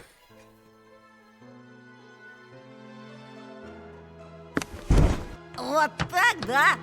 И чё ты сделаешь? Like this, huh? What you gonna do now? Well, I'm gonna stand back up. The bully towered over me as if saying, "Come on, hit me. Let me see you try." Now, before I choose, I'm actually saved this time as opposed to the last time. There, okay. Saved. Okay, so from everything that I've been saying, I could fight back. And I won't be seen as the little punk kid that just takes everything. Or I could endure and be the bigger man and walk away. But I will also continue to be bullied until I reach my breaking point. Let's see. I want to fight back. I advise you to fight back. I am very much planning to fight back with everything that I've been saying about this kid. So I will fight back then. Слушай, ты... Listen, you. My throat went dry. My lips were moving on their own, and my voice was akin to a stifled squeal. Semyon wore a mocking smile. Давай, давай, продолжай, очкарик. Go on, Four Чё Eyes. примолк-то? Why did you stop? Нам всем очень интересно. We're all waiting. Если еще хоть раз меня тронешь... If you ever touch me again, You'll be the next kid to disappear in the forest. Oh, is that what? Is that what I'm gonna end up saying? Semyon slowly stuck out a finger and poked my forehead. Натронул и чё? I did. So what? Еще хоть раз If you ever do it again, тронул. here, А вот еще. once more, И еще. and again, И еще. and again. И еще. Every poke on my head is 1,000 cuts to you and your soul. He was poking me with his finger so hard that my head tilted backward. I must not cry, or I'll be done for. Чё ты мне сделаешь, мямля? What will a wimp like you do to me? My vision went blurry. My soul tore off from the floor. I rushed forward and threw a random punch without looking.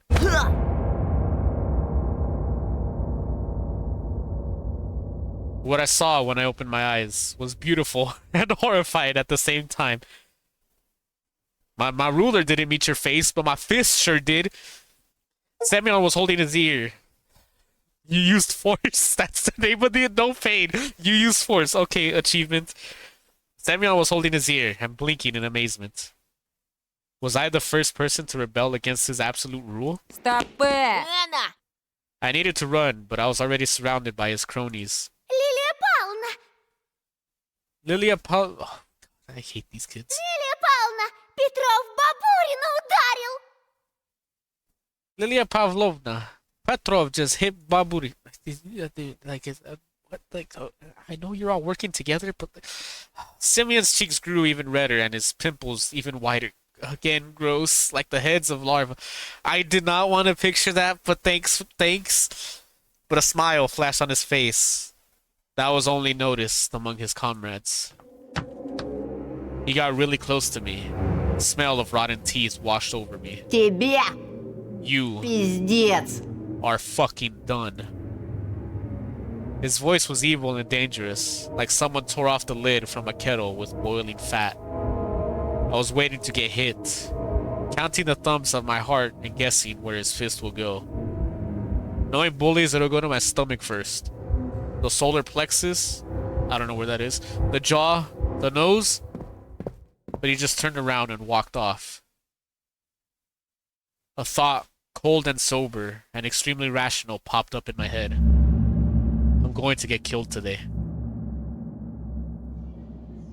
I was late to leave the school after classes on purpose. Semyon didn't attend the last period, so I was hopeful. But if he decided to dodge the cleaning duty and ran home, forgetting all about me. I heaved a sigh of relief, like someone on death row whose execution was delayed by a day. But I didn't let myself forget his tone, his vengeful gaze, and his scary, electrified smirk. While the other students were leaving the school, laughing loudly, I was pretending to skim through my books near a window. I was staring outside, nervous. Semyon was nowhere to be found in the front yard or near the school gate. I didn't really I can't speak. I didn't really believe I was this lucky, so I decided to be extra cautious and stayed for some more time in that corridor. That was gradually getting less crowded. All of the bustle moved to the first floor. There was a skeleton peeking out of the biology classroom. Some jokester put a cap with the American condor on its head. The sound of running water were coming from the bathroom. I was the only person left in the whole school. I'm not alone. A sudden thought came to mind. I remembered the missing boy. His portrait was on the notice board near the schedule. I remembered his smile. Why does he look so a lot more menacingly than before? Him looking at me. And the fact that he's mostly likely already dead. Привет. Hello. I shuddered and turned around.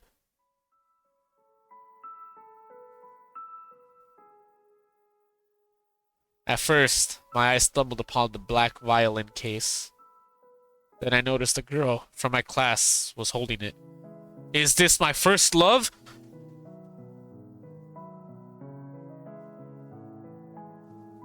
She sat in the first row of the second column, I could swear I caught her looking at me a couple of times. It may as well be if I'm imagining this stuff. And I was sneaking glances at her myself. Sometimes it just feels nice to look at something pretty. The spring, the sky, or a girl that's not in the crowd that laughs at Semyon's jokes. And she wasn't whispering the dirty laundry of other people at Katya. She spent all the breaks just like me, staying in the classroom or looking in the window or drawing something in her green notebook. Здравствуй.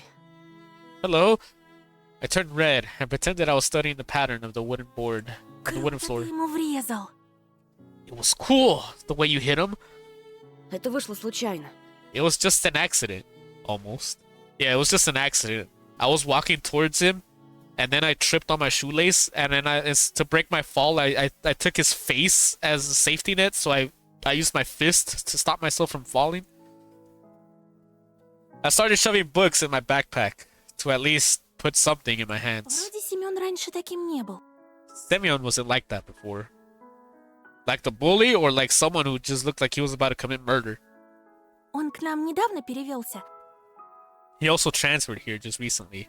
Бабушка мне его по секрету сказала, что он словно взбесился. His grandma told me that it almost felt like he went mad. Семена даже старшеклассники побаиваются. Представляешь?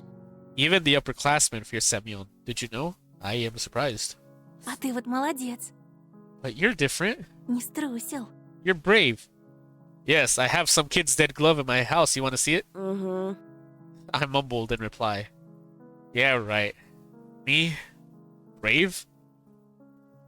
I'm the biggest coward I ever know. A hero that has been standing around in the hallway to avoid a beating. The girl looked at me with her clear, attentive eyes. А ты за рекой живешь? Do you live over the river?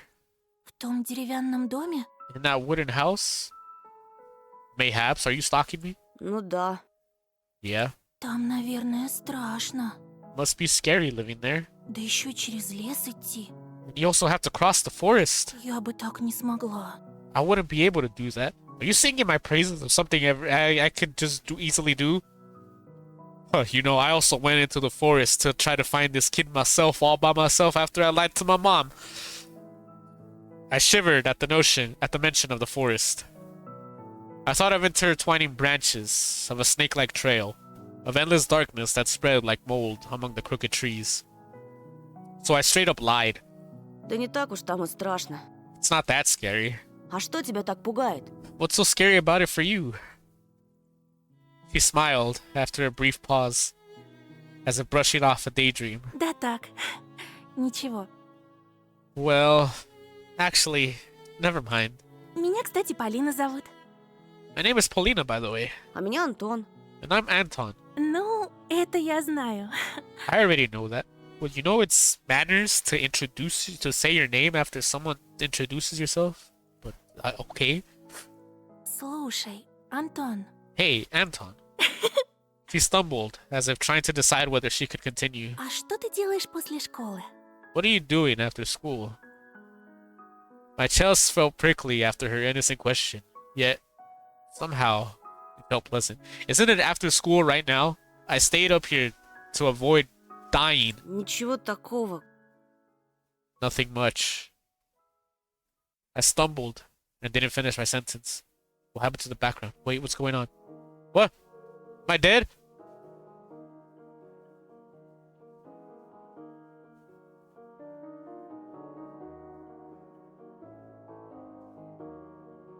Elisa's predatory smile flashed in front of my eyes. Her playful eyes and that's in the slits of the mask were probably just a product of my imagination, though. What if that fox girl was waiting for me after the school? Or was it another of her weird jokes? I wonder if she's hiding a big red tail under her coat. I suddenly got covered with beads of sweat, like after a PE class. I wanted to take a shower, as if just thinking of the foxy girl made me dirty, soiled my clothes, lured me into the forest's embrace. У меня сейчас занятие, скрипка, а потом я свободна. I have a violin lesson, and then I'll be free. Дедушка мне репетитора нанял. My grandpa hired me a private tutor.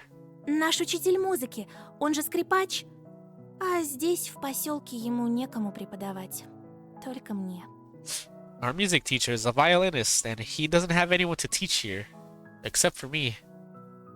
She waved her free hand in the air, imitating the movement of a bow on a violin strings. I could almost hear the music. It chased Elisa out of my head. I looked at Paulina's lips, catching her every word, and was frozen from the unusual sensations. They were warm, soothing, and tingly. It felt like I was very small, and the feelings were immense, and they couldn't fit inside me. Тут говорят, что у нас в поселке маньяк завелся. They say there's a serial killer on the loose in the village. Раньше со школы меня всегда дедушка забирал, но в последнее время ему не здоровится.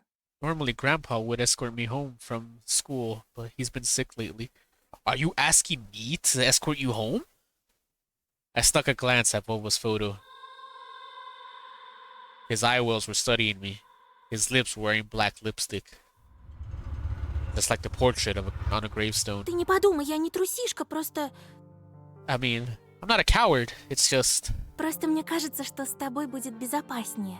I think I'll be safer together with you. Антон, ты сможешь проводить меня до дома? Will you go home with me, Anton? Well. They don't call me the fearless for nothing. There it was. Finally. Everything that I read about in the adventure books, everything that I dreamt about was seeping into my life. A mysterious crime, a beautiful stranger, and a heroic duel. A duel. Thinking of Semyon instantly sobered me up, returned me back to Earth, and it started shaking under my feet like a deck on a ship. If only I could rise to the occasion in front of Paulina, because no matter how brave I was trying to act, it was obvious for both of us that I wouldn't be able to stand a chance against a big guy like that. And him knocking me out won't even be the worst of it. The worst part is that Paulina will see all of that, and she'll laugh at me like everyone else. No. I don't need anybody to see me in such a shameful state. Сегодня вряд ли получится. I doubt I'll be able to today. Ты же знаешь, Семен, скорее всего, караулит на школьном дворе. You know, Semyon is waiting for me Лучше outside. с ним разобраться лично, по-мужски. I need to deal with him one-on-one, like a man. Because that's what I am. Глупости какие. Nonsense. Paulina brushed off some of her hair from her forehead, and I sensed a weak aroma of blackberry. Paulina was like water when you were thirsty. You gulp it down and still wanted more. I remember the summer evenings at the country house. Fire's pungent smoke, the berries hanging over our fence from the neighbors, and the soft cover of pine needles under my soles.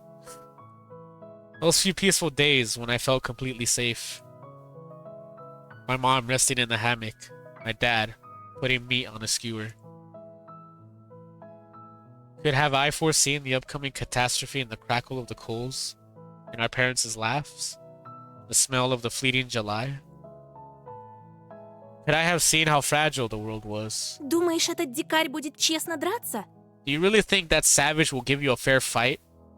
Well, he threatened me while I was being manhandled by a few others, so no. Со своими дружками набросятся всем скопом, опомниться даже не дадут.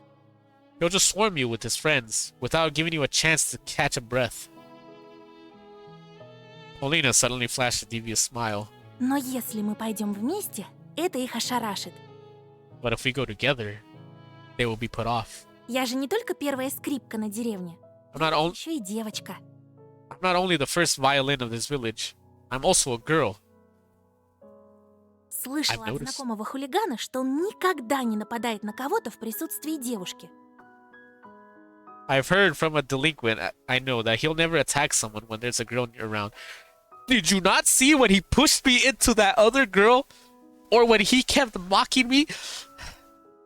Представляешь, у них кодекс чести такой. Can you imagine? They have this weird code of honor. A delinquent you know?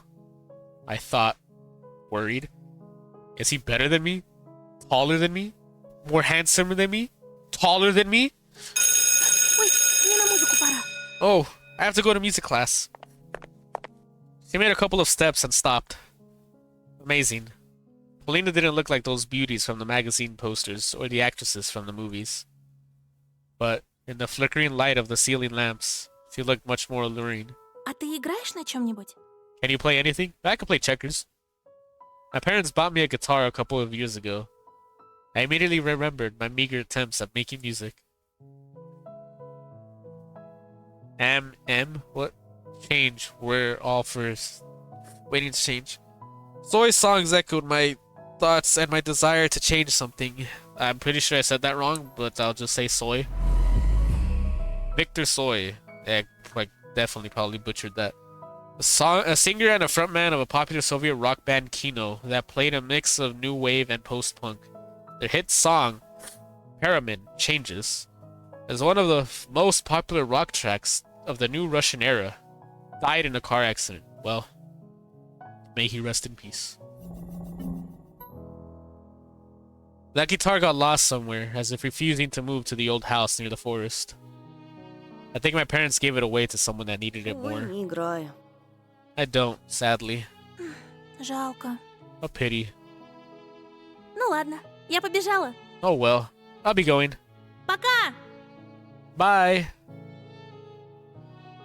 Her shot was captured by the loud echo. Her shoes also echoed through the school hallways. Bye. I wasn't sure if Paulina heard me. I looked out the window again. The schoolyard was empty. Just a couple of grade schoolers throwing snowballs at each other. Nobody who looked like the hulking Semyon with his cronies. This was giving me hope. What should I do? Paulina could become my friend, the first one in this new place. And besides, she may be in real danger of meeting a killer, and I'll be her defender, her knight. And even though my inner voice was hesitant and whispered about running away from the killers lurking in the woods at night, Paulina was worth the risk. But the red cunning fox was also intriguing. She promised me to help look for Vova, and this will bring me a reward. More money will almost guarantee peace in my family. Gifts for Olya. I imagine my sister, happy like those girls who get prizes from Supanov in the finest hour. And what is that? Sergei? Okay, a Soviet and Russian TV host, the most prolific showman in the Russian kids' TV in the 90s. He hosted teen quizzes as well as computer entertainment shows. Suganov died on December 8, 2001 when he crashed his snowmobile into a river pier. Well, may he also rest in peace. He'll be dancing with the famous singers, maybe a new populist boys band, like Ivanushki International. Ivanushki International. Wait, I tried to put glossary.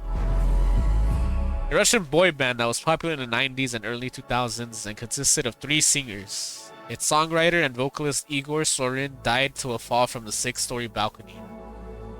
The official police report claimed it to be a suicide. Oleg Yakovlev substituted him in the band and later died from... Why are these people dead? I don't know how to say that, so I didn't say it, but why are so many people dead? May they all rest in peace. Mom and Dad hugging in the Ostankino Pavilion. I can't read. And then all of us going to Disneyland. It's always Disneyland.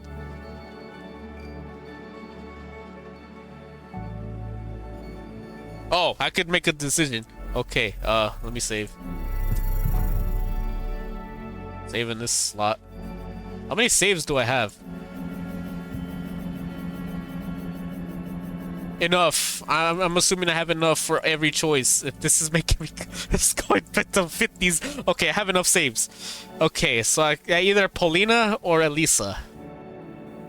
I like the little fox image right here on the window for Elisa. I could go for the love of my life, or I could go for happiness in my family. Which is the most selfish?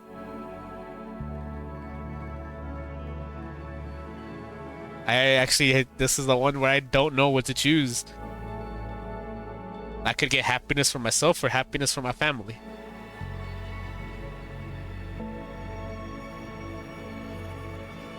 I could find a lost boy.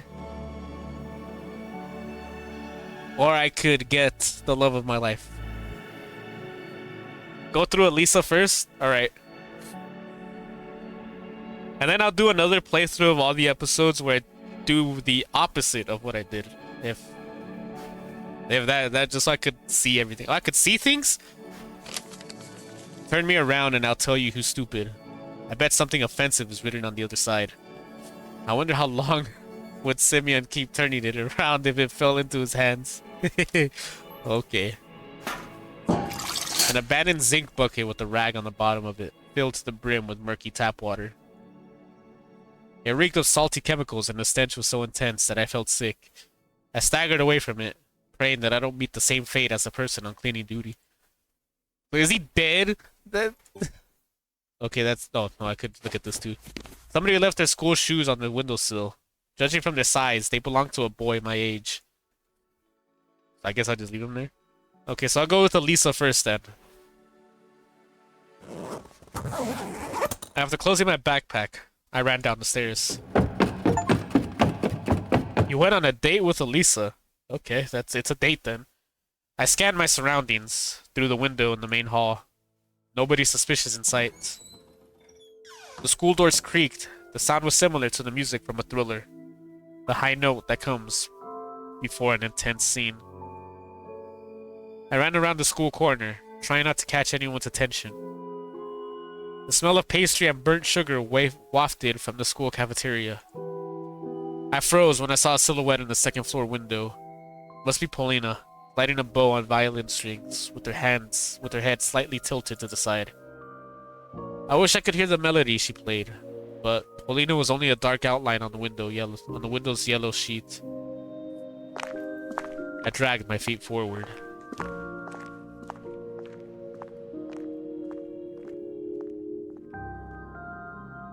Oh, that's what I meant by the hangman.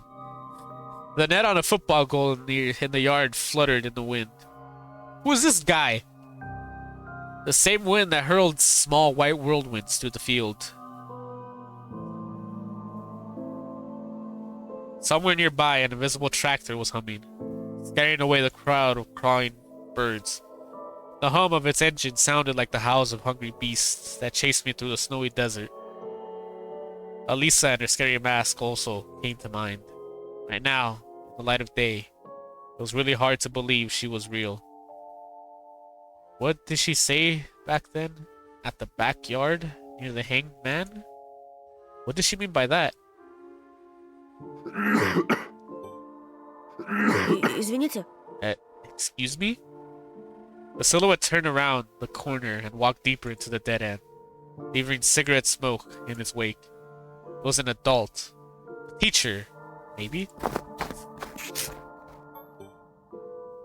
I assume that's what it meant by click him first. Is that drugs on the floor? A used syringe among the cigarette butts. I hope somebody just needed an insulin shot.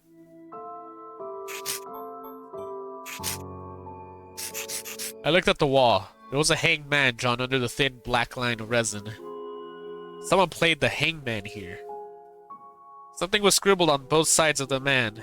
Escape, fear, truth. Ближе, мой сладкий.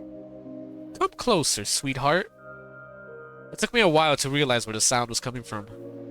My eyes strolled through the cul-de-sac at the school backyard, through the windows and snow. One of the snow piles started trembling, like a volcano before it erupts. Отдай свои Whoa. сердце! Okay, jump scare comes in. Give me your heart. In the blink of an eye, the white crust crumbled and a fox jumped at me.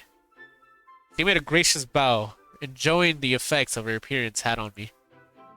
The silver of snow shined on her coat. I couldn't even imagine that thinking about girls with tails can be this. I don't know what to compare it to. Something infectious? Toxically sweet? Отпор не дал, сердце потерял. Fight back, or your heart is in my bag. She giggled so enthusiastically that it forced me to smile. Да ну тебя! Oh, come on. I quickly rolled a ball of snow and threw it at Elisa. She tried to dodge, but it was too late. A hit to the shoulder. Ох ты ж! Гадкий мальчишка! You insolent boy! Да, вот такой я. Yeah, that's me. The fox slowly backed down, trying to arm herself. Ты хитер, да мы хитрей! You are sly, but I'm a fox. Ты, да мы ловчей! I think out of the box. Her retribution was swift. A snowball arched its way above the snowy yard and the ravens flying in the air. I wanted to duck, but slipped and fell to my knees. And while I was getting up, I caught a huge cut of snow to my face. It burned up from the cold. I swore loudly from immense disappointment. Блять! Using the words I heard in Sector's Gaza songs on the cassettes I hid from my parents. Okay, what is this? A Soviet and Russian rock band that played the so-called hillbilly punk. Founded by songwriter and singer Yuri... I said this. Klinsky. I probably butchered that. The band often paid homages to popular Western rock bands and used a lot of profanity and fairy tale themes in their lyrics. Supposedly died from overdosing on drugs. Now I listen to a lot of rock music here, and unfortunately, a lot of them do end up dying of overdoses on drugs. So, okay, if Dad heard this, he would have definitely gave me a good whipping. He had a very low tolerance toward obscene words and always communicated in clean Russian. Да ладно тебе. Oh, come on. Не больно же совсем. It can't hurt that much. He brushed off my hood as if to show compassion, took me by the elbow, and helped me get up. With care and uncharacteristic for a child, she took my glasses, blew away the snowflakes that were stuck to them, and handed them back. Вот так. 1-1, Тоша. Now we're even, Tosha. Only people who were close to me called me that. And I haven't even seen her real face. Didn't know her last name, what class she was from, and if she had a real tail hidden under her coat. The tail is very important. Mine is visible if you could look on the screen. It's behind me. But this tail is very important. Желаешь отыграться? Want to get ahead? Хотели поискать Вову, помнишь? We were going to look for Vova, remember? Лучше поторопиться, а то меня родители станут искать. We'd better hurry before my parents start looking for me. The fox let out a lazy yawn. Родители. Oh, the animation of the yawn. Parents. Скучно. Don't Не be будь таким занудой. don't be so boring. Давай чуть-чуть поиграем. Все равно тебе дома тоскливо. Let's play for a bit. You're always bored at home anyway. Откуда знаешь? And how do you know that? Тоже мне тайна. It's not even a Со secret. взрослыми да в 4 стенах. Тоска смертная. It's Всегда. always way too boring being locked up in a house full У of меня adults. стены взрослых нервный тик. Вот. I get all jittery from both houses and parents. See? Her furry fox brows started twitching. I faked a laugh in reply, unsure whether being able to move parts of her mask like that was genuinely funny or not. Ну же, Тоша, решайся.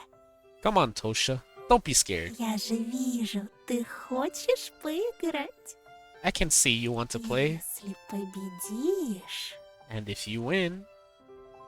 The fox girl got dangerously close to me and stood on her tiptoes, almost touching my face with her rough little nose.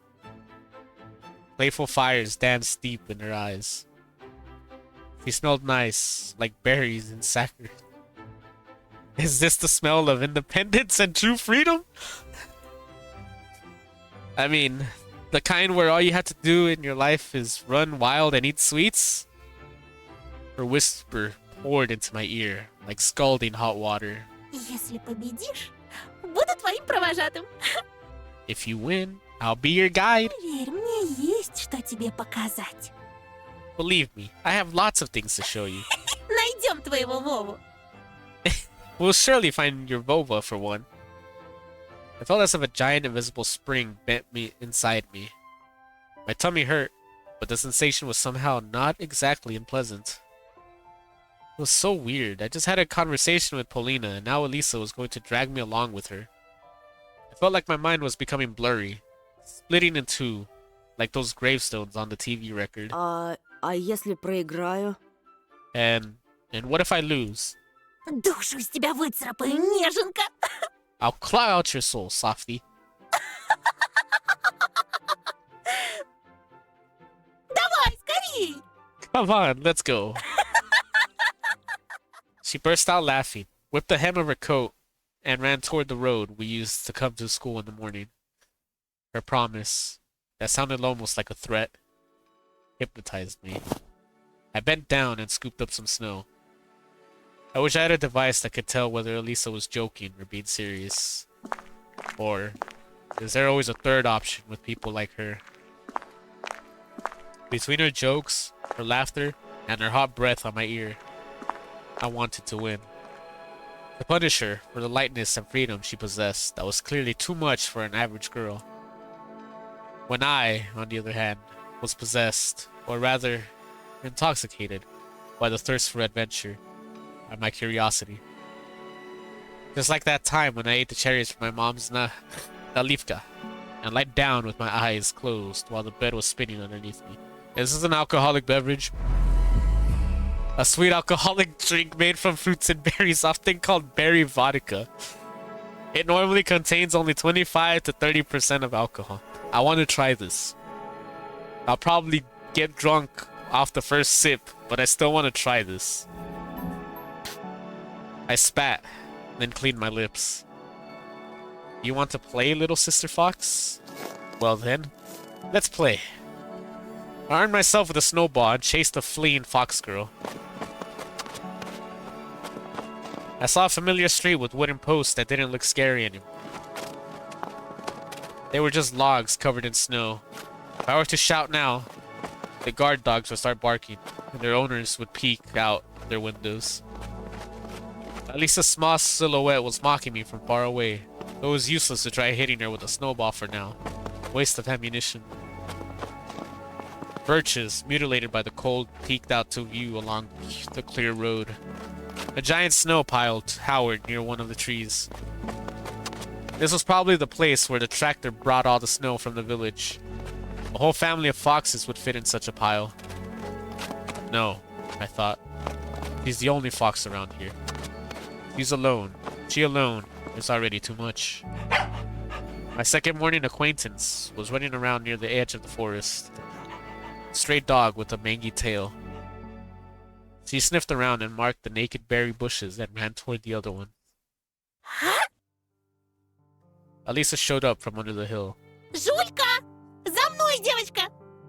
Zulka, follow me, girl. The dog's ears perked up. It barked in agreement and followed her lead. We ran farther and farther, exchanging snowballs, laughing and stumbling. The winter forest towered in front of us. Reaching for the low clouds, we were at the edge of its shadow, bony and almost corporeal. The fox hid behind a huge pine, clearly trying to get close to me, and shoved some snow down my collar. It was a good plan, but Zulka was running in circles around her. Gave her away. I broke off a dry branch and decided to act even trickier. What? What am I doing with this branch? I put my hat on it and peeked it from the side of the pine. I'll make her think that it's my head. I bit my lip to stop myself from laughing, then jumped out from the other side and performed a point-blank throw. Elisa probably cracked my plan right away, but still let me win 3-1. I was wounded in the leg and she got shot in the chest and in the stomach, losing imaginary blood in front of my eyes. Pleading for mercy while also choking from laughter. Молюсь, жалься! Please, mercy. Помираю! I'm dying. Все, живи! Okay, I'll let you live. Спасибо, добрый рыцарь! Thank you, O valiant knight. She pretended to bow to me, then grabbed 2 full handfuls of snow and, like a dying warrior, threw them my way in a last-ditch effort.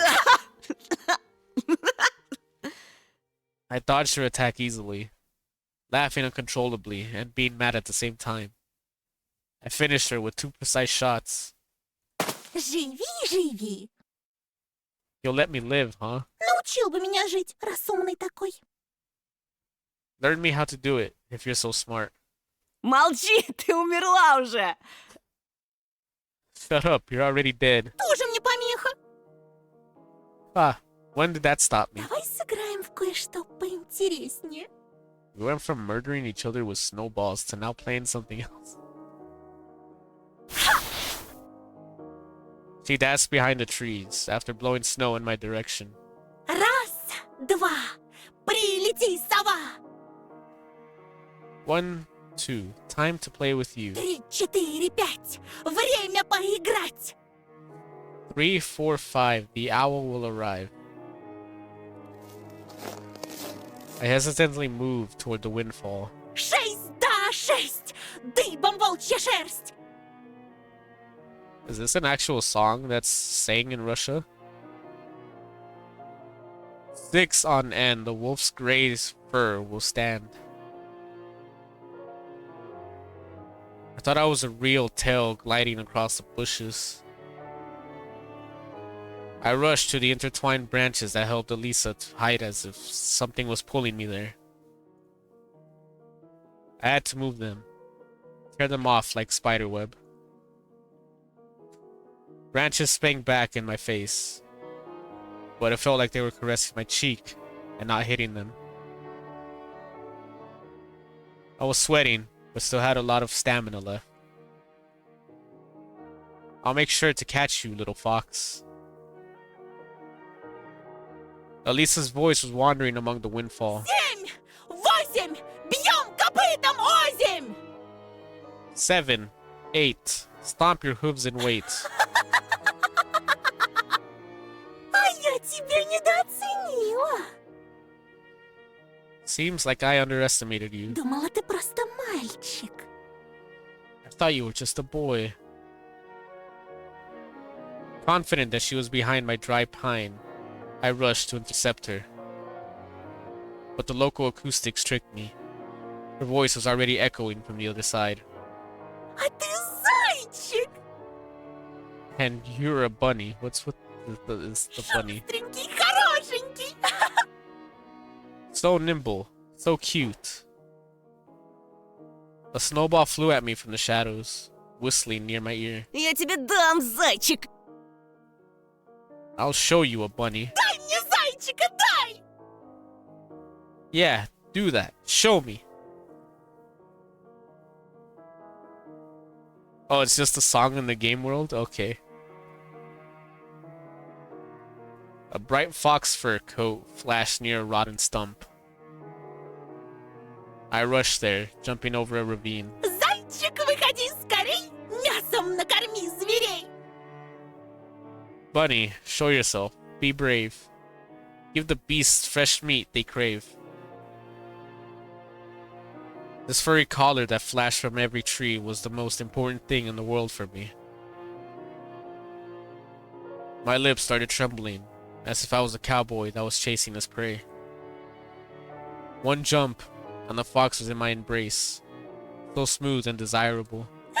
Все, все, ты победил. Fine, fine, you win. As I didn't win before the last time when I let them live, but okay.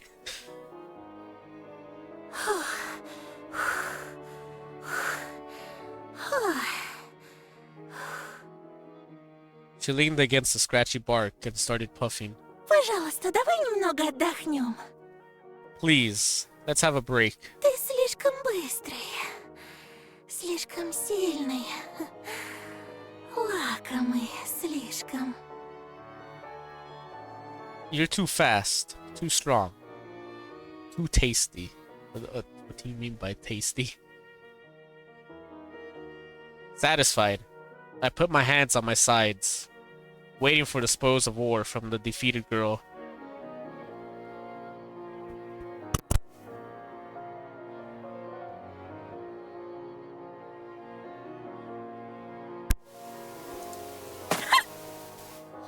what I got instead was a sly snowball in my smug face.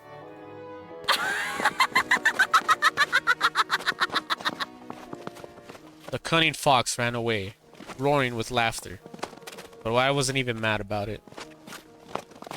I needed to catch up to Elisa, to tackle and subdue her.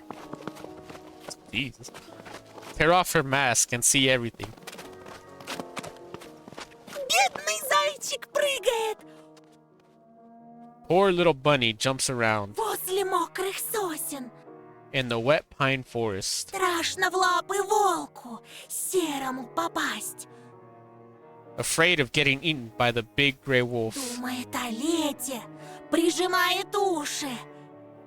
thinking of hot summer, keeping his ears low, На небо косится, небо не видать. sneaking glances at the hidden sky. The sky really did disappear under the trees. I moved using the barking of Zulka as a guide, and she was so closely following her owner. And I was getting closer. And the same trail I imagined back at school blinked under my feet. It turned out that running like there's no tomorrow was so easy. Faster, higher, faster. I felt like there was a well of untapped potential inside me, and I drew from it. My muscles were buzzing, my lungs felt bigger, and I felt much stronger overall. Even my vision became sharper. I saw every icy branch, every dent in the bark. Something colorful was lying near the bushes, a piece of clothing. Another colorful spot to the right. Elisa was losing her clothes on the run, like shedding her skin. Okay. I also used my teeth to take off my mittens, excited by all that. Well, I am scared of what I am about to witness. Can I stream this? Oh, God. I'll get naked and feel all the wind to the last drop. Do I need to censor anything here?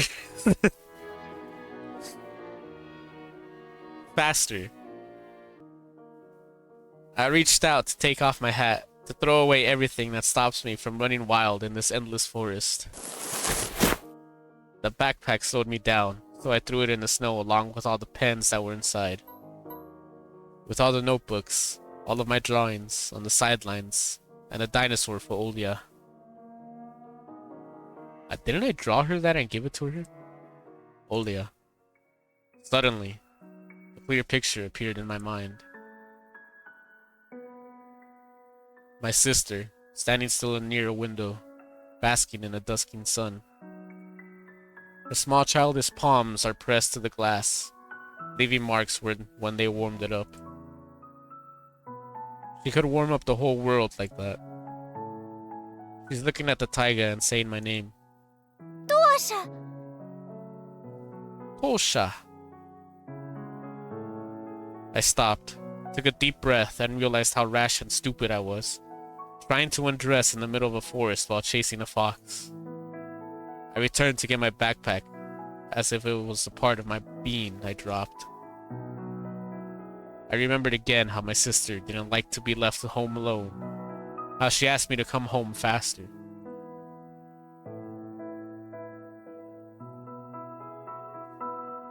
Oh, I don't mind the dirty things in the text, I'm just afraid of what will be visually shown. What kind of brother am I? Running in the forest that I used to scare my sister with. I'm having fun while she's not even allowed over the doorstep. Sit in your cage, Olia, and watch the same cartoons over and over. Тоша! Tosha. Да, Оленька. Yes, Olia. Тоша, а куда? Tosha, where are you? Куда так скачешь, чмошник? Where are you hopping to, fucker? Well, now, you don't need to call me these names in my head. Oh. Never mind. From the darkness behind the pines, just like cavemen from their cave, appeared smirking Semyon with a bunch of his cronies. Ну, здорово, Антошка. Yo, Antoshka. Не вышло сдрыснуть, да? Thought you could slip away, huh? Очкарик в жопе шарик на. Besides the dude with the large forehead on the right, you two are people that could be bullied easily. Check out this four-eyed freak, eh? Man, at least I got all my teeth. They surrounded me like a carnivorous pride, making me step back. The smell of sweat and tobacco attacked my nostrils. The inside of my mouth felt salty, as if I'd licked a battery. Алиса! Alisa. The name of my companion turned into a stifled cough. Pines are swaying back and forth, like solemn guardians. I was frantically looking everywhere. The North Fake?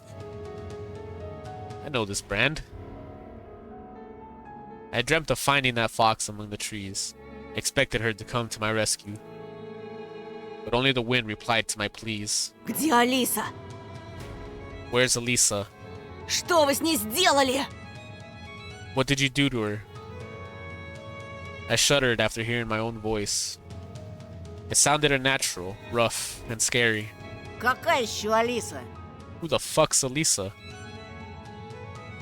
У тебя чё, кукуха поехала?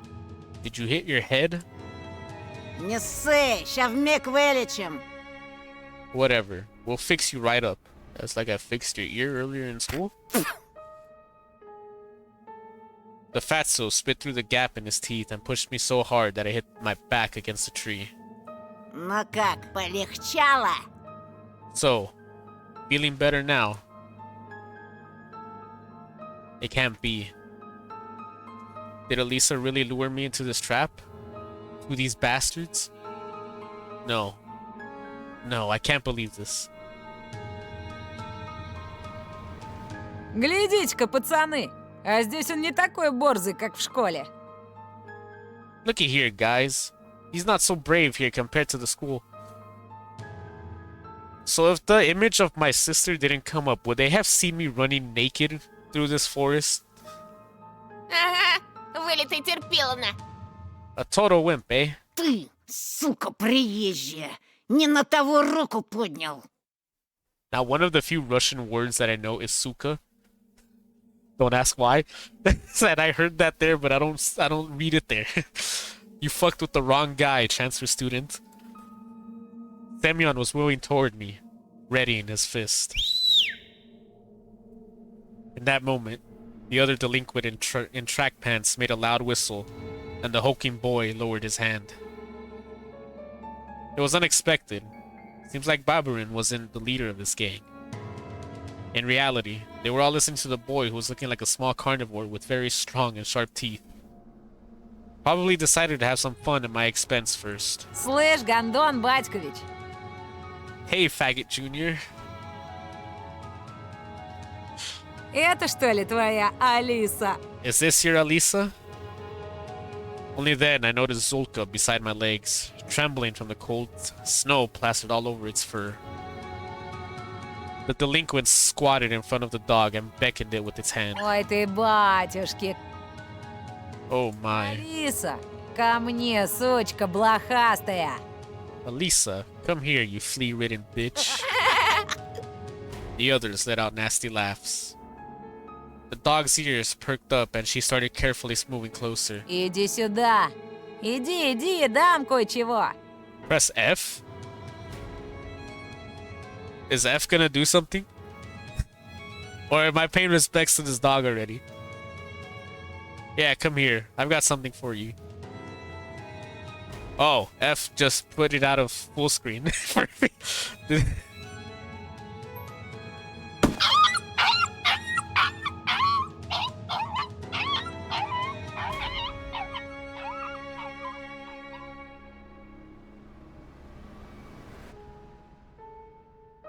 I know in other countries they're more lax on animal abuse compared to the United States, but like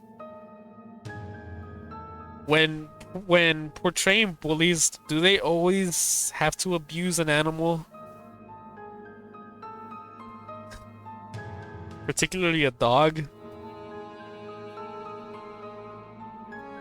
The dog didn't even have a chance to sniff him when this animal abuser caught it by the ear and kicked it right under the tail so hard it flew into the nearest snow pile, squealing.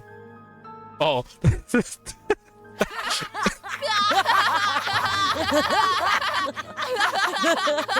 The whole gang burst out laughing, and my heart got encrusted in ice. Even the birds that were perched up on trees let out frightening caws. At the edge of my vision, I saw something flash in the illusory twilight of the sleeping forest. Or that just bushes moving their icy branches in the wind? Ромка, она ж больше срать не сможет. Romka, it won't be able to shit after this. Давай теперь я.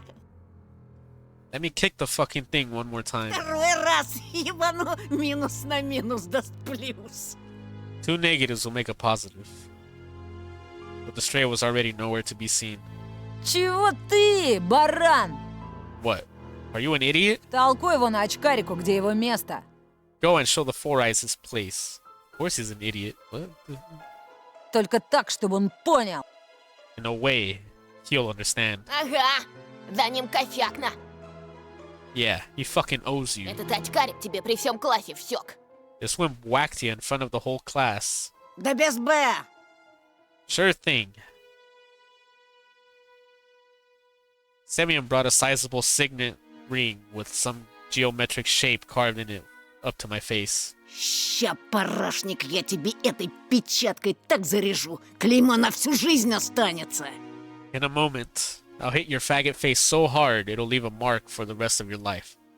If anyone gets offended at what I'm saying, just know I'm just reading what's on the text. Where did all of my inner strength and bravery go? Стой! Stop! A wheezy whisper left my lips, and my head tilted forward, hitting Semyon's fist. Red sparks flew from my eyes. Бяша, подсоби! Yasha, give me a hand.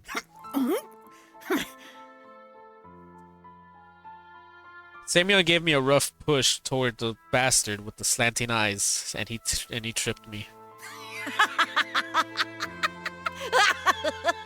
I fell on the sharp crust of ice, and the fatso stepped on my hand, preventing me from getting up. A painful groan escaped my throat. Слыхали, как заныл?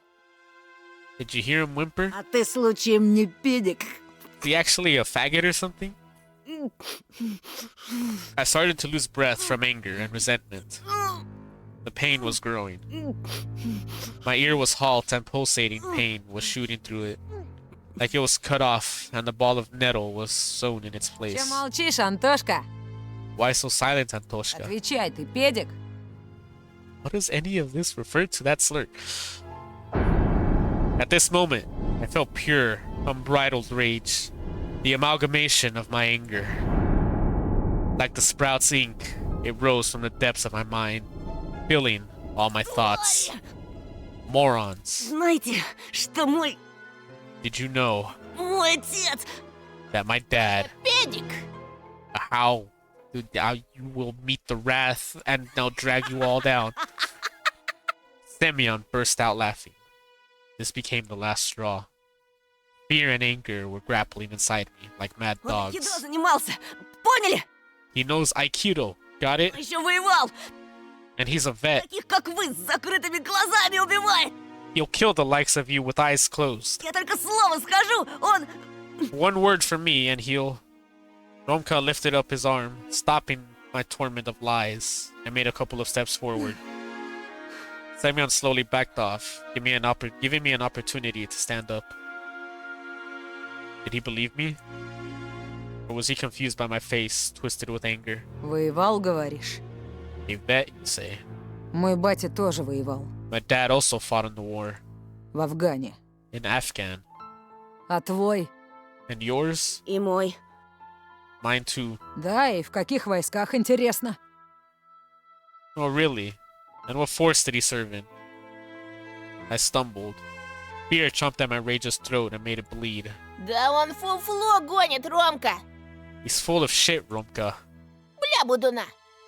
Sure as fuck, eh? Думал, меня так просто развести? Did you think I'm so easy to trick? Я тебя, сучонка, насквозь вижу. I I can see through all your lies, little bitch. There was a nasty smile on his face now. This didn't bode well for me. Ты сам себе приговор подписал. Well, you've asked for this.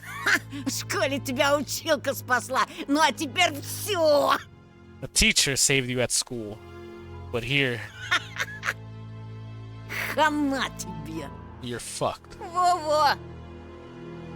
That's right. Давай, Антошка, молись, чтобы твой труп по весне нашли б. Pray that they find your dead body come spring, eh? Сидел бы ниже травы, был бы целочкой. If only you stayed silent, wouldn't have lost a hair. Жирного стукнул одно дело. Hitting fatso is one thing. Но про Афган пиздеть, где мой батя под пулями. Долг интернациональный. В Даште Марго, блядь. But fucking around with stuff like Afghan, where my dad spent time under fire, on international duty. In fucking... Das de Margo? Сёма, Wait, I'm trying to read that. A desert region in the southern province of Helmand and Nimruz in Afghanistan. Its name can be translated into English as Plain of Death. During the conflict in Afghanistan, the Soviet army destroyed countless drug caravans headed to Iran there. Give him a good pounding, Samuel. I'm losing my voice. The delinquents closed in on me again, and I ended up in front of Semyon. Blood was pumping in my temples. Branches were swaying back and forth, as if whispering something, giving me hope.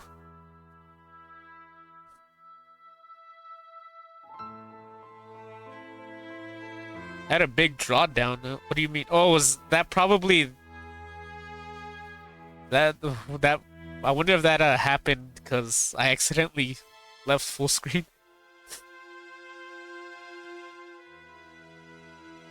Or maybe my internet's actually dying. It could be that. It could be one of those two things, honestly.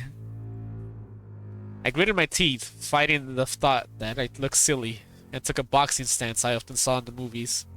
Хера ты, Майк Тайсон! What are you, fucking Mike Tyson? This was my first ever fight. I'll remember it for the rest of my life. If I didn't kick the bucket, of course. At the edge of my vision, I noticed the darkness writhe again, as if someone was walking back and forth there. I sensed Roma's claws grab my backpack. манатки, Антошка. Give me your shit, Antoshka. Махаться мешает. It'll get in the way.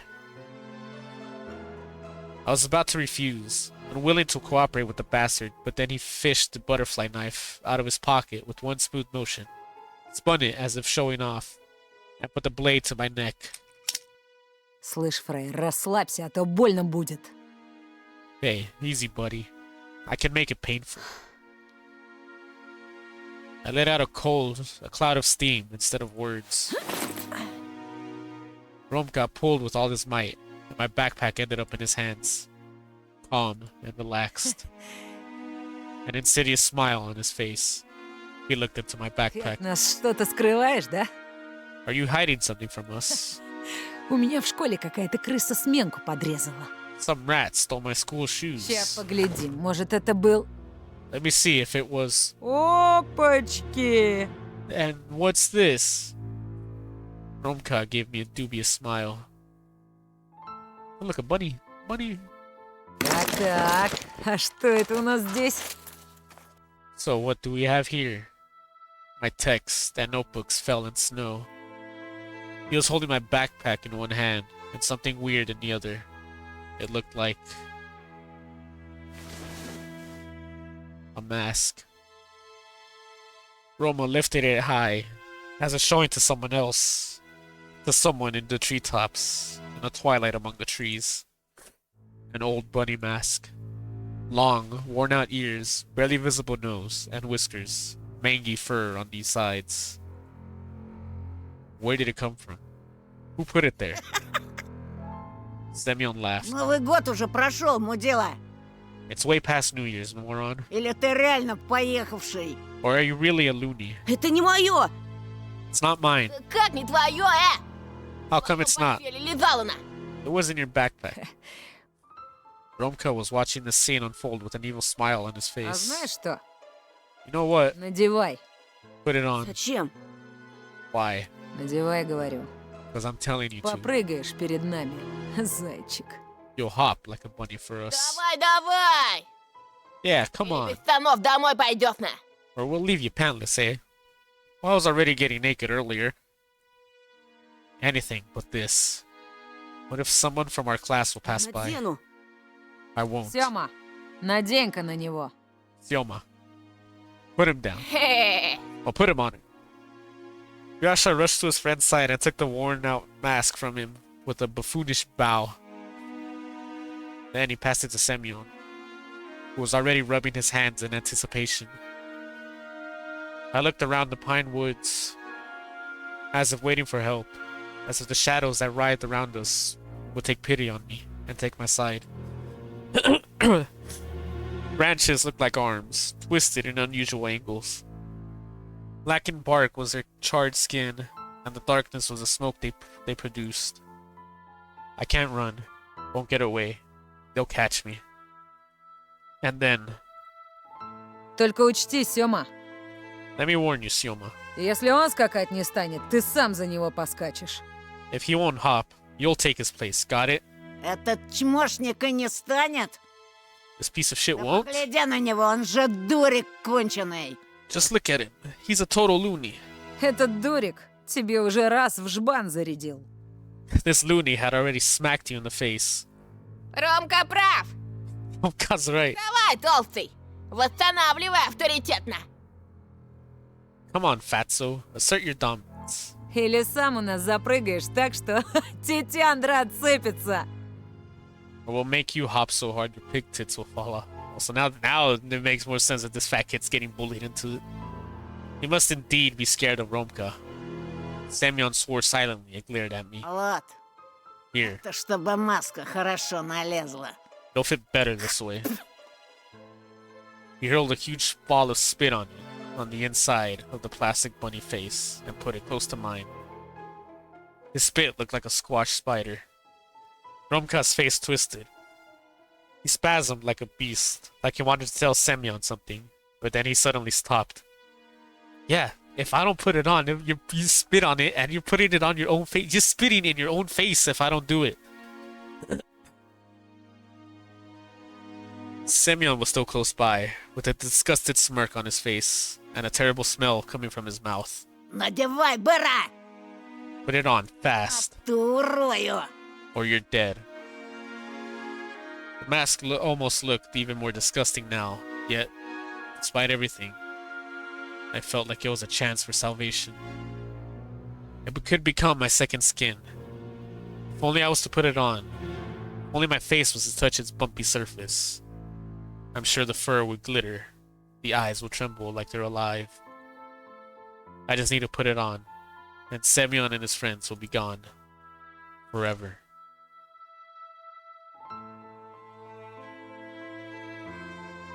So let me save here again that there's more choices in this episode. Oh boy, I'm all the way page 60. Let's move back.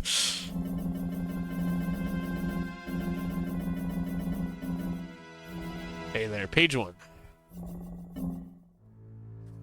Okay. Tell to fuck off or put on.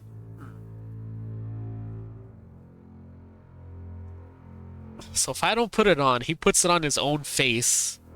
Since he already spit on it. And also his friends will start bullying him now instead of me. But if I put it on, I become some sort of murderer, I'm assuming. Who's the left one? Okay, for some reason, Ronka's disappointment with Semyon made me feel brave. Something was wrong in their crew. Some old disagreement.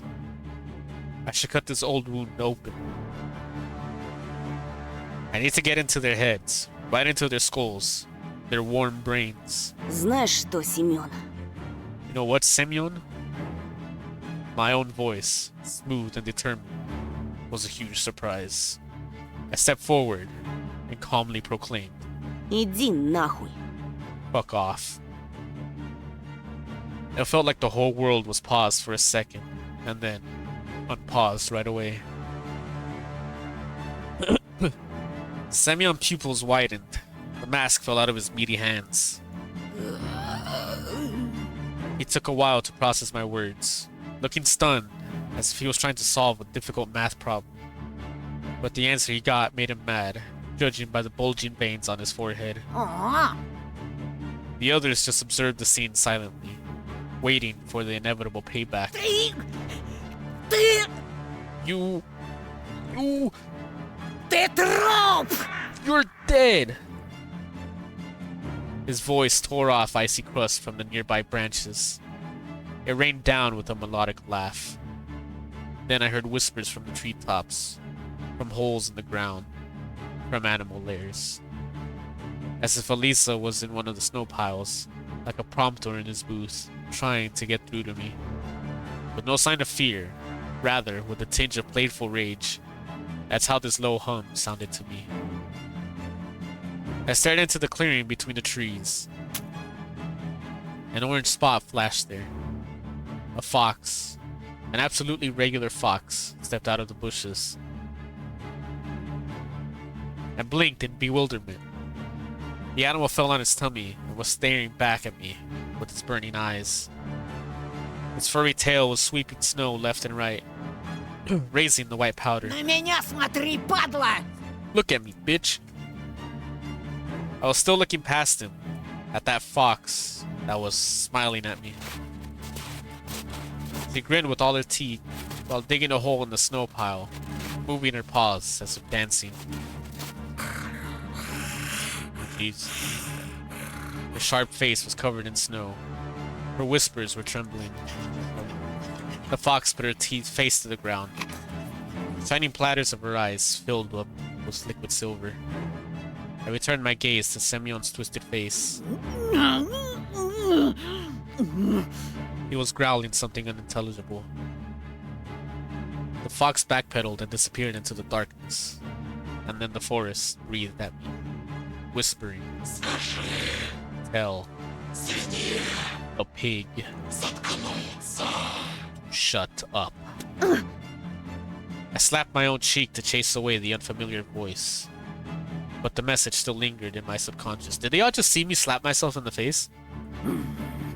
This hint was my chance. I stared intensely at Semyon's nose. He was almost oinking from anger. I directed my words at him. Заткнись, свинья! Shut up, pig. Semyon looked paralyzed, as if the medium Alan Schumacher hypnotized him, stripped him of his will. Soviet-Russian TV personality that presented himself as a healer and a medium claimed to acquire his healing powers during his investigation into fake mages. He had invented the idea of charging all sorts of items for the viewers through their TV screens, jars of water, photos, or cosmetics, died from an unknown cause. I'll assume he got assassinated. I felt the aftertaste of Elisa's gum in my mouth. Berries. It felt like I pulled a card from some greasy deck, and it turned out to be a trump. My brain was at its limits. Polina's words about Semyon getting worse since he moved here flashed in front of my eyes, like subtitles in a movie. All the pieces fell in place. My joker went flying into his pimply face. I was speaking slow on purpose, dragging out every syllable. Есть у меня подозрение. Ты не просто так перевелся в новую школу. I suspect that you had a reason to transfer to another school. Сбежал, да? Как крыса сбежал. You fled, right? Fled like a rat. Потому что сверстники бывают жестокими с теми, кто не такой, как они. Because kids can be cruel with those who are С different. теми, кто толще их, например. Слабее. Who's fatter or weaker than them. И ты решил издеваться над другими, как издевались над тобой. So you decided to bully others. It's like they bullied you. I saw Semyon's Adam's apple twitch. Like it was a pump-action rifle getting reloaded. Ты отыгрываешься за старые обиды. You're trying to get payback for the old wounds. Хочешь казаться тем, кем не являешься. You want to pretend that you're different now. Но знаешь, ничего не меняется по щелчку пальца. But you know what? Nothing changes at the snap of a finger. Знаешь, кем ты был? Should I tell you who you were? The forest held its breath, listening in fascination. Знаешь, кто ты есть? Should I tell you who you still are? Пацаны, Guys, Чё как... Yosha was about to come to his friend Zay's, but Romka stomped him, whipping out his controlling look. Yosha turned around and put his hands in his pocket. Продолжай, Тоха. Go on, Toha. Ronka's words ricocheted from the rough trunks. Знаешь, кем ты будешь всегда? Did I tell you who you always will be? Semyon looked around helplessly. Второе имя, настоящее имя, которое дали тебе одноклассники. Your second name. The true name that your classmates gave you. откуда ты? What the... Why do you... Romka and Byosha looked at Semyon, who was their prey now. I even thought I saw them lick their parched lips. The wind was full of anticipation, dragging my scattered textbooks across the road. Свинья! A pig! My thunderous scream echoed through the forest. Trees and ravines enjoyed it. The echo repeated it over and over, doubling, even tripling it. Romka grinned with all his teeth. Semyon's hands fell to his sides. He was on the brink of crying. I used this to my advantage.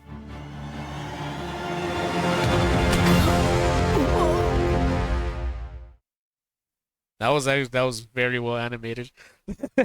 I threw the strongest punch I could muster. You were victorious in the fight. It was much stronger than the one in school. I ran my fist into his scarred face, and it produced a cracking sound. His pimply cheek danced like jelly under my fist. Semyon let out a sigh and plopped on the icy road. He was touching the place where I hit him, still oblivious to what just happened, and how did it come to this. After looking at him for a while, I realized I was smiling. Fatso returned to his senses and threw himself at me, his face twisted with anger. But I dodged his charge quite easily after the great practice I had playing with Lisa. Oh, did he fall into... He fell into the snow and landed right on a pile of dog feces. This made him squeal in agony. Ай, красава, Тоха! Attaboy, Toha. Ты сосунок, а он как жердяй уделал. I thought you were a wimp. But you've given the fatso a good whipping. Semyon started sobbing after he realized the direness of his situation. Сука! Again, that's when I heard suka, I heard it as something else. But yeah, I guess. Че я бабушке теперь скажу? What will I say to Grandma? Она меня убьет, когда увидит. She'll kill me when she sees this. Чего ты там скулишь? What are you whining Тебя с about? параши не слышно. Get your head out of your ass. Semyon's futile attempts at cleaning his coat caused a fit of giddiness from Byasha. I also smiled, angrily twisted my lips. Мастёвина! Ha ha ha, lucky fucker, eh? А ну вставай и скачи, как зайчик. Hey, get up and hop like a bunny. Только желательно подальше, а то от тебя уже дерьмом несет. Just stay away from us. You stink of shit. You actually oinked? Идите вы все нахер! Fuck you guys. His eyes, red from tears, stopped on me. I didn't even have the time to erase a smile from my face when Semyon lunged at me like a hawk and clawed at my face with his twisted fingers, with gnawed fingernails. I threw a kick toward the layer of fat under the coat. At the same moment, the world became fuzzy. The black trees and the faces of my classmates all blurred. А чё на это скажешь, сука? Now that's what I've heard Suka be translated as. He threw up a hand holding my glasses, victoriously. But his triumph was short-lived.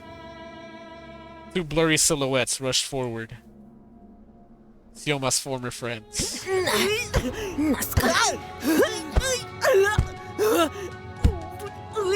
I heard the familiar sound of someone being slapped around. Не по-пацански поступаешь, гнида! This is against the rules, asswipe. Гони линзы назад! Give back the oculars now. По понятиям, на! Fight like a fucking man, eh? Так.